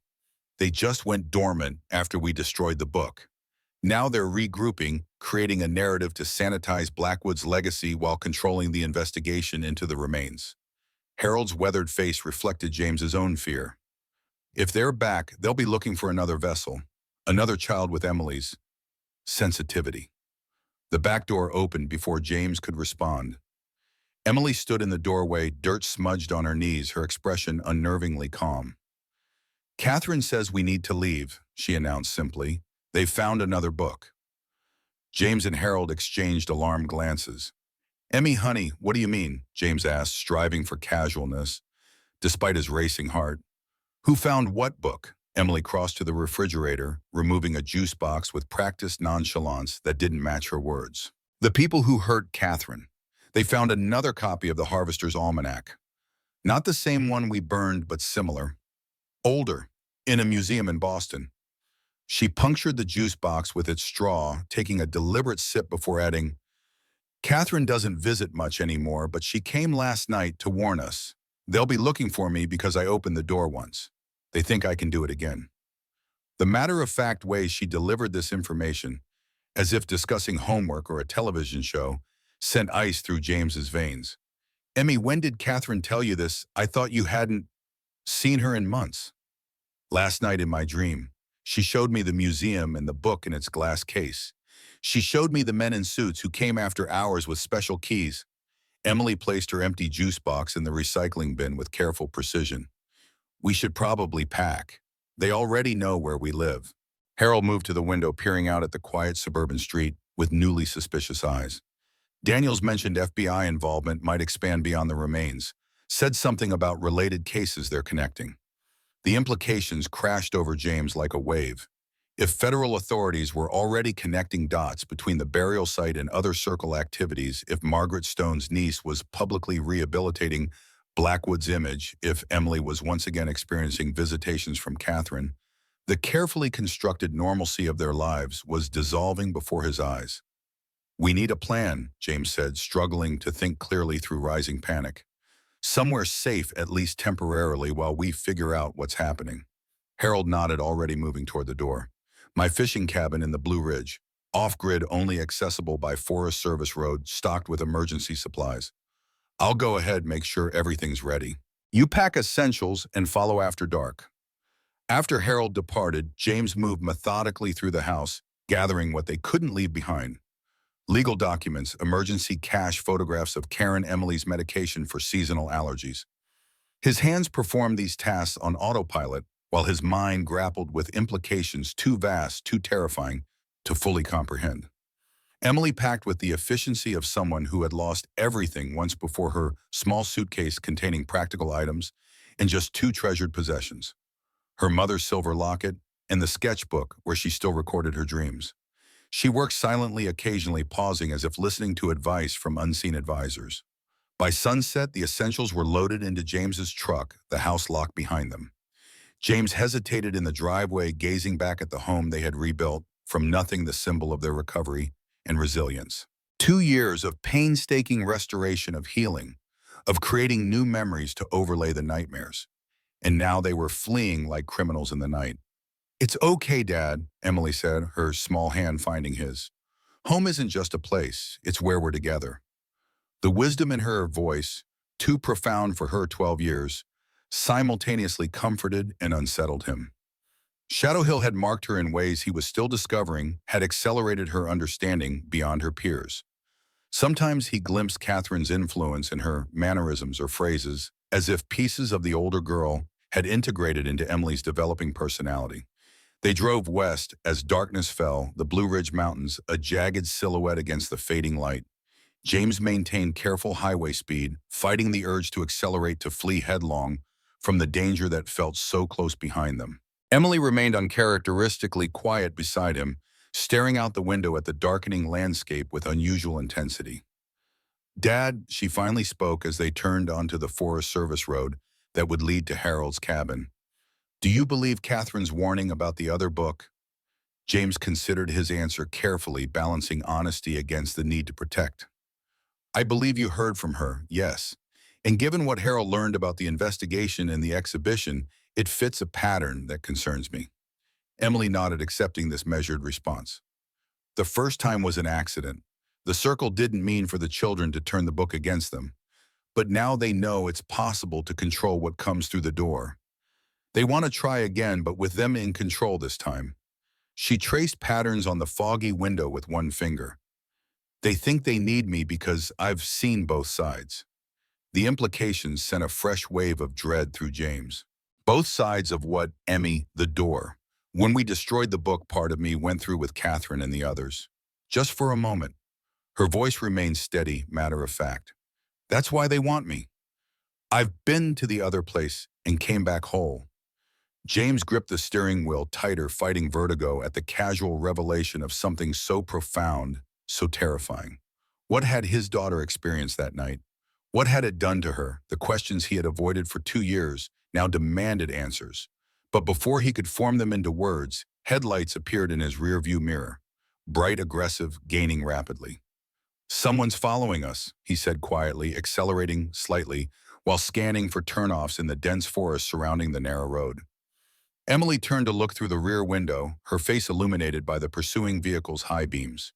It's them, the men from the circle, 3 of them. The headlights grew larger, accompanied now by the roar of a powerful engine, pushing well beyond safe speeds for the winding mountain road. James pressed the accelerator further, the truck's tires slipping slightly on loose gravel as they rounded a sharp curve. How much farther to Harold's cabin? Emily asked with unnerving calmness. 4 miles, maybe 5. James calculated, rapidly weighing options that all seemed to end in disaster. The pursuing vehicle was faster, the road offered few escape routes, and Harold was too far ahead to provide immediate help. The decision was made for him as the SUV behind them rammed their rear bumper, sending the truck fishtailing dangerously close to the steep drop on their right. James fought the wheel, managing to stabilize just as another impact came harder this time. "Hold on!" James shouted as he spotted a narrow logging track branching from the main road. He wrenched the wheel hard, left braking simultaneously. The truck skidded, then bounced onto the rougher secondary path branches, scraping against the windows as they plunged deeper into the forest. The SUV overshot the turn, brakes squealing as it attempted to reverse course. James pushed the truck as fast as he dared on the treacherous track, hoping the heavier vehicle would struggle with the terrain. Emily braced herself against the dashboard, her face pale but composed in the green glow of the instrument panel. "There's a river ahead," she said suddenly, "with a bridge that won't hold this truck." James wanted to ask how she knew, but there was no time. Around the next bend, exactly as she'd predicted, a wooden bridge spanned a ravine where a river rushed 20 feet below. The ancient structure, little more than weathered planks across rusted supports, had clearly been built for logging equipment from another era. "We have to run for it," James decided, bringing the truck to a stop and killing the headlights. "Into the woods. Harold's cabin is somewhere north of here." They abandoned the truck, moving swiftly into the dense underbrush as the pursuing vehicle's engine grew louder behind them. The forest was nearly pitch black beneath the canopy, but Emily moved with surprising confidence, pulling James along as if she could see paths invisible to him. "Catherine's showing me the way," she whispered in response to his unspoken question. "She knows these mountains." They pushed deeper into the forest, the sounds of pursuit growing more distant as their hunters apparently investigated the abandoned truck first. James's carpenter's hands, accustomed to precision tools and measured movements, now grappled with wild undergrowth and uncertain footing. Emily, however, navigated with uncanny accuracy, avoiding hidden drops and thorny thickets as if guided by an internal map. After what felt like hours of desperate progress, a small light appeared through the trees, the warm glow of an oil lamp in a window. Harold's cabin materialized from the darkness, a simple one-room structure built of local stone and timber, nestled against a rocky outcropping that sheltered it from mountain winds. Harold met them at the door, shotgun in hand, his expression shifting from wariness to relief as he recognized them. "You're hours early. What happened?" James explained their pursuit between gasping breaths as they entered the cabin. Harold secured the heavy wooden door behind them, sliding a steel bar into brackets that suggested the cabin had been designed with defense in mind. "They found us too quickly," James concluded, accepting the canteen Harold offered. "It's like they knew exactly when we were leaving and which route we'd take." Harold's face darkened with suspicion. Someone's feeding them information. Someone with access to police resources. The implications hung heavy in the cabin's close air. If the Circle had infiltrated local law enforcement, their options for safety were evaporating rapidly. Even this remote hideaway might provide only temporary sanctuary. Emily had moved to the cabin's single window, staring into the darkness with unusual focus. "They're coming," she announced, her voice carrying that disturbing adult quality James had hoped was behind them. Not just the men from the SUV, others too. They've surrounded the mountain. Harold exchanged alarmed glances with James before joining Emily at the window. "I don't see anything, child." "You won't yet, but they're there." Emily turned back to face them, her expression solemn beyond her years. "Catherine says we can't just hide. The book they found is worse than the one we destroyed. Older, hungrier. If they complete the ritual with it, the door won't just open, it will shatter." James knelt before his daughter, searching her face for signs of the traumatized child he feared lurked beneath this preternatural composure. "Emmy, I need you to be very clear about what Catherine is telling you. What exactly does she think will happen?" Emily's eyes met his, steady and certain. "The first book was made to let specific things through. Things the Circle thought they could control to get power and long life. This second book doesn't care what the user wants. It just wants to break the barrier between worlds completely." She paused, listening to a voice only she could hear. "Catherine says it was written before humans existed, before anything with a soul existed on Earth." The absolute conviction in her voice sent chills down James's spine. 2 years of rational explanations, trauma responses, coping mechanisms, and overactive imagination, processing overwhelming events, crumbled before the weight of her certainty. Whatever was happening transcended psychological frameworks. Whatever Emily was perceiving was real, at least to her. Harold moved to a trunk beneath his bunk, removing a topographic map, which he spread across the rough-hewn table. "If what Emily says is true, we need to know exactly what we're dealing with." "Where are they, child? Can you show us?" Emily studied the map with surprising comprehension, then began marking positions with Harold's pen. A circle of X's surrounding their location, with a larger mark near what the legend identified as Blackwood Peak, the highest point in the local range. "This is where they'll perform the ritual," she said, tapping the larger mark. "There's a clearing at the summit with standing stones arranged in a pattern. Settlers thought Native Americans built it, but Catherine says it's much older." Harold's weathered face paled visibly. "Devil's Crown. Local legend says it's bad luck to camp there. Hikers report disorientation, lost time, equipment failures. The door is already thin there." Emily continued, her finger tracing a path from the cabin to the summit. "They'll bring the book at midnight when the moon is directly overhead. Catherine says we have to stop them before they begin reading from it." James fought the surreal quality of the moment, planning a counteroffensive against an occult threat based on information from his daughter's spectral advisor. Yet the events at Shadow Hill Manor had forced him to expand his understanding of reality, to accept that the world contained more than his carpenter's pragmatism had ever acknowledged. "Even if we believe all this," James said carefully, "how are we supposed to stop a group of determined cultists who have already killed multiple children and possibly have law enforcement connections?" Emily's answer chilled him to the bone. "Catherine says I have to be there. The door knows me now. It will listen if I tell it to stay closed." "Absolutely not." James's protective instincts flared like wildfire.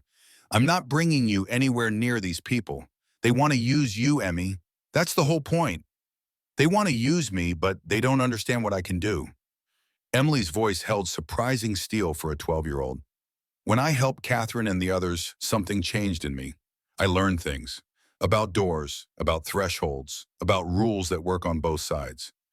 Harold had been checking his shotgun, counting shells with methodical precision. He paused, studying Emily with new wariness. "What kind of things exactly?" Before Emily could answer, a distant sound penetrated the cabin's walls. Vehicles moving along the Forest Service road, multiple engines working in unison.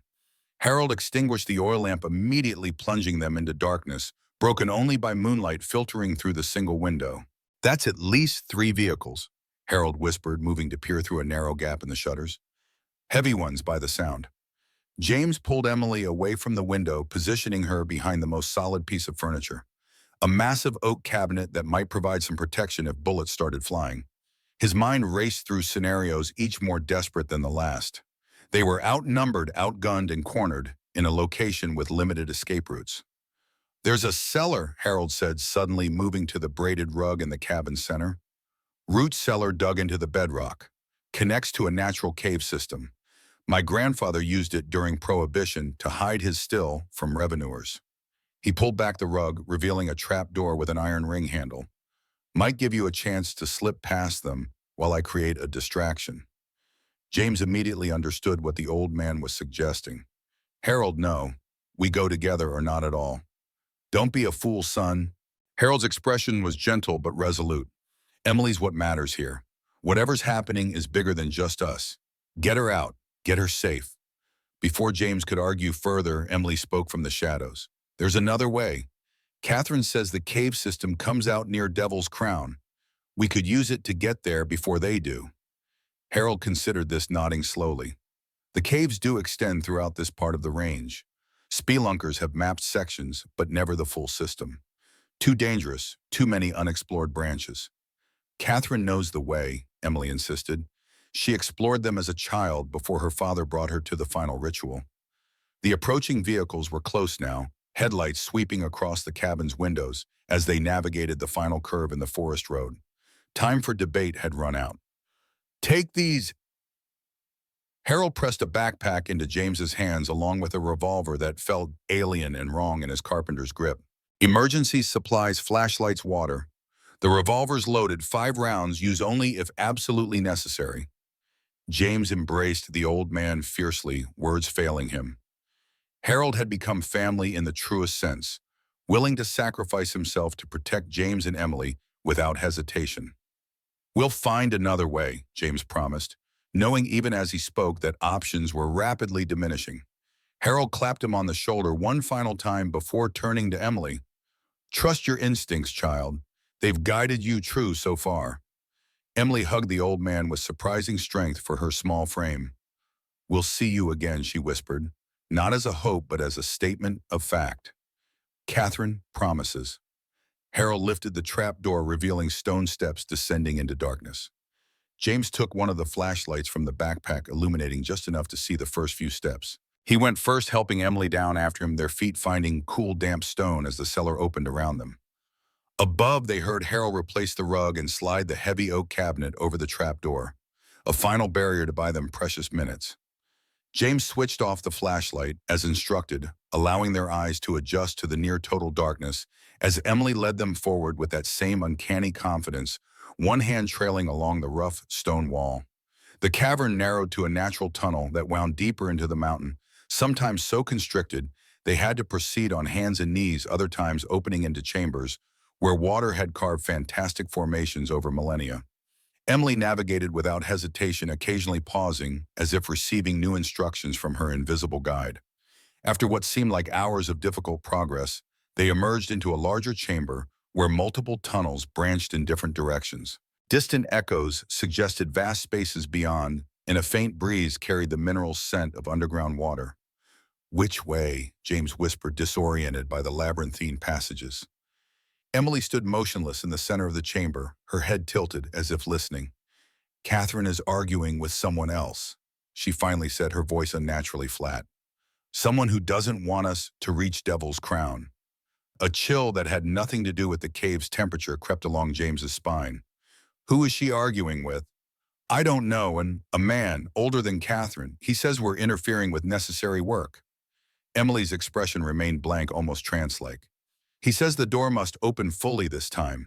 He says I'm already promised to it. James gripped Emily's shoulders, turning her to face him directly. Emmy, listen to me.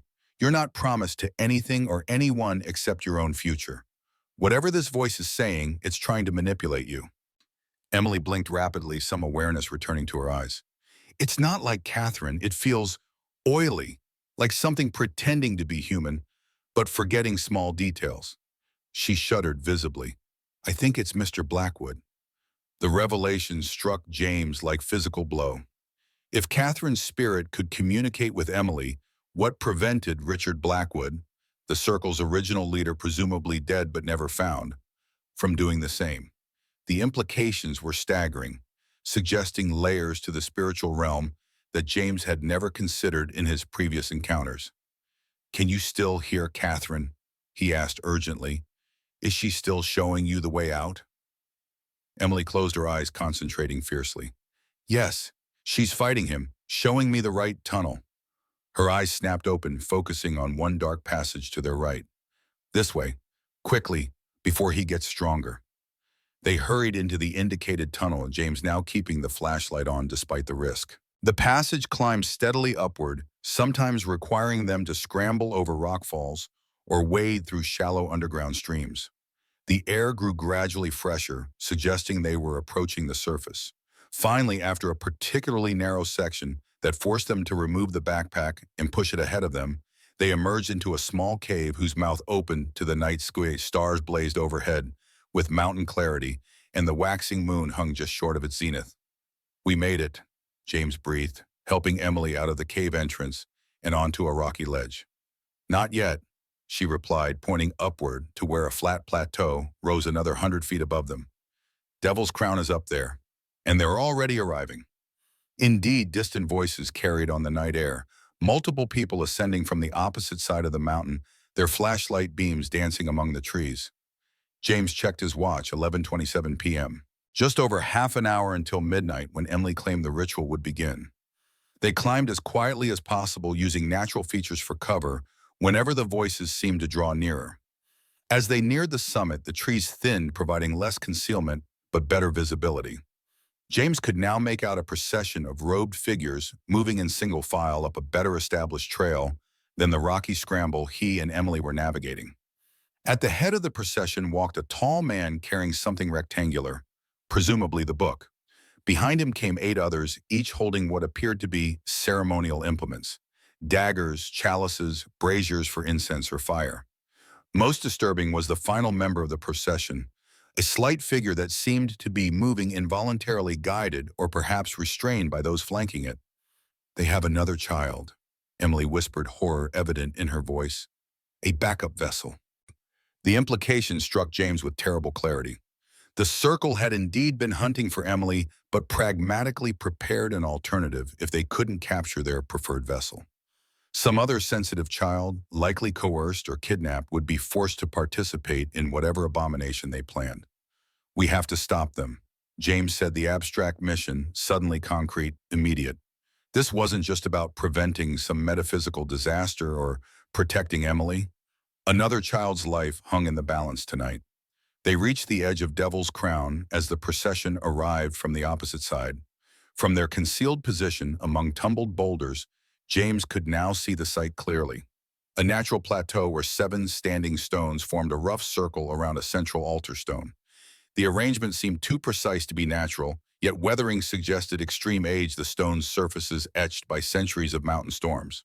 The robed figures assembled around the circle, placing their ritual implements in specific positions, while the leader set the book upon the central altar. The child, James could now see it was a boy of perhaps 8 or 9, was positioned directly before the altar, his small form trembling visibly even from a distance. "That's Dr. Chambers," Emily whispered, indicating the tall figure who had carried the book. "Margaret Stone's niece, the museum curator." James strained to see beneath the hood, recognizing with shock the woman who had been rehabilitating Blackwood's reputation through the historical exhibition. The connections snapped into place. The exhibition providing cover to access the book, the convenient construction project unearthing ritual victims, the coordinated effort to locate a suitable vessel. The Circle hadn't merely survived, it had meticulously planned its resurgence. "What's the plan?" James asked, acutely aware that time was running short. The moon had nearly reached its zenith, directly above the standing stones, and Chambers had opened the ancient book, beginning preparations that involved tracing symbols on the altar with some dark substance. Emily's face in the moonlight showed a determination that transcended her 12 years. "I need to enter the Circle before they start reading from the book. Catherine says I can close the door permanently, but only from inside the Circle at the moment they try to open it." James fought every paternal instinct, screaming against placing his daughter in such danger. "There has to be another way." "There isn't." Emily's voice held absolute certainty. "This is why we survived Shadow Hill. This is why Catherine has stayed connected to me, to finish what started that night." The moon reached its apex, bathing Devil's Crown in silver light that seemed to linger on the standing stones with unnatural persistence. Chambers raised her arms, beginning an invocation in a language that sounded like no earthly tongue, all harsh consonants and elongated vowels that seemed to catch in the throat. It's time, Emily said, squeezing her father's hand once before slipping from their hiding place with startling speed. James lunged after her, but she was already racing across the plateau toward the circle of stones. He followed, abandoning stealth for speed, Harold's revolver clutched awkwardly in his right hand, though he had no intention of firing it. The robed figures focused on their ritual didn't notice the approaching interlopers until Emily had nearly reached the circle's edge. "Stop her!" Chambers shouted, her academic tone giving way to raw command. Several circle members moved to intercept, but Emily was faster, darting between them with the nimbleness of youth and desperate purpose. James collided with the first robed figure to reach him, the impact sending them both sprawling across the rocky ground. He scrambled to his feet only to face two more advancing cultists. Behind them, Emily had reached the edge of the circle where an invisible barrier seemed to momentarily halt her progress. Chambers continued reading from the book, her voice rising to drown out the commotion. The captive boy stood frozen before the altar's, tears streaming down his face as strange luminescence began to gather around the standing stones. "The vessel approaches willingly," one of the cultists shouted, pointing at Emily, who pushed against the invisible barrier with growing determination. "The preferred vessel comes of her own accord." Chambers paused in her reading, recognition dawning as she beheld Emily. The Morgan girl, the one who collapsed Shadow Hill. Her voice carried equal measures of triumph and wariness. "Release the substitute. We have what we truly need." The cultists restraining the young boy released their grip. He stumbled forward, confused by his sudden freedom, then bolted toward the edge of the plateau. No one moved to stop him. All attention now focused on Emily, who had somehow pushed through the barrier and stood within the circle of stones. James fought his way past another cultist's desperation, lending strength to his carpenter's frame. "Emmy!" he shouted, racing toward the circle, only to slam into the same invisible barrier that had momentarily impeded Emily. From within, she turned to face him, her expression serene despite the chaos surrounding them. "It's okay, Dad." She called, her voice steady above the rising wind that swirled around the standing stones. "This is why we're here. This is what Catherine prepared me for." Chambers approached Emily within the circle, the ancient book clutched to her chest, triumph evident in her bearing. "You feel it, don't you, child? The connection to what waits beyond. The potential. Your predecessor tried to deny her gift, tried to turn it against us, but you're different. You've embraced it." Emily stood her ground as the luminescence intensified around them, gathering like mist between the standing stones. Catherine didn't deny her gift. She used it exactly as it was meant to be used, to protect, not to harvest. The curator's triumph faltered slightly. "Catherine was a foolish child who didn't understand the importance of our work. The door must open fully this time. The knowledge on the other side will transform humanity's understanding of existence itself." "The door was never meant to open," Emily countered, her voice carrying that disconcerting adult quality. "It was built to keep something contained, not to let anything through." James continued to push against the barrier, watching in horror as Chambers reopened the book to a specific page covered in symbols that seemed to writhe on the parchment. The gathered light pulsed in response, forming a vortex above the central altar stone.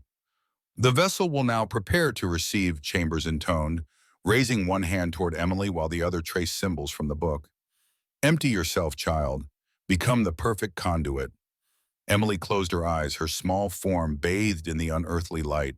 For a terrible moment, James feared she was complying with Chambers' command, surrendering to whatever force the ritual sought to channel. Then her eyes snapped open, not with fear or resistance, but with absolute clarity of purpose. "I am not your vessel," she declared, her voice somehow amplified by the standing stones until it resonated across the entire plateau. "I am the door, and I decide what passes through." The vortex of light paused in its formation, tendrils of energy freezing mid-swirl, as if confused by this unexpected assertion. Chambers' expression shifted from triumph to uncertainty. "What are you doing, girl? The ritual requires your submission, not your will." "Catherine taught me the true words," Emily continued, raising her own hands in mirror of the curator's stance. "The ones your circle never found because they were never written in any book." Around the circle, the cultists began backing away as the quality of light changed, shifting from silver to a deep violet, reminiscent of that final night at Shadow Hill Manor. James continued struggling against the barrier, watching in mingled awe and terror as his 12-year-old daughter confronted forces beyond comprehension. Emily began speaking in the same inhuman language Chambers had used, but where the curator's pronunciation had been halting and forced Emily's flowed with natural fluency, the speech of someone born to the tongue rather than struggling to approximate it. With each phrase, the vortex contracted further, drawing inward, like water down a drain. "Stop her," Chambers shouted to her fellow cultists, but none approached the circle where energies now crackled visibly between the standing stones. The doorkeeper warned us she might resist subdue her before she closes the way permanently. James renewed his efforts against the barrier, searching desperately for any weakness. Beyond the circle, the cultists milled in confusion, their carefully planned ritual unraveling before Emily's unexpected resistance. The young boy they had intended as a substitute vessel had disappeared into the surrounding forest, his escape unnoticed in the chaos. Within the circle, Chambers lunged toward Emily, the ancient book clutched in one hand, a ritual dagger produced from within her robes in the other. "You will not deny us again," she snarled, her academic facade completely abandoned. "Your ancestor prevented the full opening, but you will not." Emily stood unmoving before the advancing threat, continuing her fluid recitation as the vortex collapsed further inward. As Chambers reached, her knife raised, a figure materialized between them, translucent but unmistakable. A 12-year-old girl in 1980s clothing, her expression fierce with protective determination. "Catherine," Chambers gasped, the knife faltering in her grasp. "Impossible! You passed beyond when Shadow Hill fell." The spectral girl's voice was audible now, not just to Emily, but to all present. "I stayed to finish what I started, to close the door permanently." She gestured toward Emily, to find someone who could speak the true words with a living voice. The barrier surrounding the circle suddenly shattered like glass, the fragments dissolving into the night air. James stumbled forward, no longer meeting resistance, and raced to Emily's side. Around them, the cultists were fleeing across the plateau, their courage evaporating as the ritual collapsed into something beyond their understanding or control. Only Chambers remained, her face contorted with rage and desperation. "You don't understand what you're preventing. The knowledge, the power isn't meant for you." Emily finished, her hand finding James's and squeezing tightly. "Never was." The vortex had contracted to a pinpoint of violet light hovering above the altar stone. Emily spoke a final phrase in the strange language, her voice ringing with authority that transcended her years. The light collapsed completely, and with it came a shockwave that knocked everyone on the plateau to the ground. In the silence that followed, the standing stones began to crack. Fissures appeared along their surfaces, spreading rapidly until one by one they crumbled into piles of ordinary rubble. The ancient book in Chambers' hands aged before their eyes, its pages turning brittle and disintegrating into dust that the mountain wind carried away. Chambers stared at her empty hands in horror. "What have you done? Centuries of knowledge, the only copy, not knowledge," Catherine's spectral form said, already beginning to fade as the energies binding her to the physical world dissipated. "Poison, corruption, a mistake made before your kind walked upright." She turned to Emily, her expression softening. "It's finished now. The door is sealed from both sides. They can never open it again." Emily nodded, tears streaming down her face as she watched her friend fading. "Will I see you again?" Catherine smiled as she grew more transparent. "No need. You have your own path now, your own life to build." She looked at James with approval. "Take care of each other. Some doors are meant to stay open." With those words, she vanished completely, leaving only the ordinary night air where she had stood. The plateau of Devil's Crown was transformed. No standing stones, no altar, no evidence that anything beyond the natural world had ever existed there. Just a father and daughter holding each other beneath the Virginia stars. In the months that followed, the authorities would piece together fragments of what had occurred. The discovery of multiple child victims from the late 1970s and early 1980s. The connection to Richard Blackwood and his inner circle of influential associates. The Historical Society exhibition hastily canceled after Dr. Eliza Chambers disappeared under mysterious circumstances. The ancient book referenced in several documents but never recovered. But they would never understand the full truth of what had transpired on Devil's Crown that night. How a 12-year-old girl had permanently closed a door that should never have been opened. How the spirits of murdered children had finally found peace. How forces beyond human comprehension had been contained through the courage and sacrifice of those society had underestimated. James and Emily returned to their home on Willow Street where Harold was waiting, despite all odds his diversionary tactics having successfully misdirected the circle members who had pursued them to the cabin. Life resumed its rhythm. School for Emily restoration projects, for James fishing trips with Harold on peaceful weekends. The greenhouse continued to flourish under Emily's care, though her arrangements of plants grew less ritualistic, more aesthetic as time passed. Her drawings featured normal subjects, landscapes, friends, the treehouse James had built in their backyard oak. Catherine's visits ceased entirely, but Emily spoke of her sometimes with the fond remembrance of a friend who had moved away rather than a spirit finally laid to rest. On the anniversary of that night on Devil's Crown, James found Emily in the greenhouse tending to a particularly vibrant rosebush that had been transplanted from Shadow Hill's ruins. She looked up as he entered, her expression peaceful in the dappled sunlight filtering through the glass panels. "Do you ever miss it?" he asked, the question that had lingered unspoken between them. The connection to Catherine, to that other world. Emily considered this thoughtfully, her fingers gently pruning dead leaves from the plant. "Sometimes. But mostly I'm glad we closed the door." She looked up at him with eyes that held wisdom beyond her years, yet retained the essential innocence of childhood. "Besides, the most important doors are the ones we build ourselves, the ones that connect us to each other." James embraced his daughter, marveling at her resilience, her capacity for growth beyond trauma. Shadow Hill Manor had nearly claimed them. Both had marked them in ways that could never be fully erased, but had ultimately led to something stronger. A bond forged in darkness, but flourishing in light. Outside, Harold called from the driveway, his truck loaded with fishing gear for their weekend trip to a mountain lake far from Devil's Crown. Emily grabbed her carefully packed backpack and raced to join him, all gangly limbs in ordinary 12-year-old enthusiasm. James followed more slowly, pausing to lock the greenhouse behind him, a simple human precaution in a world where some doors were meant to stay closed and others to open only to those with the right keys.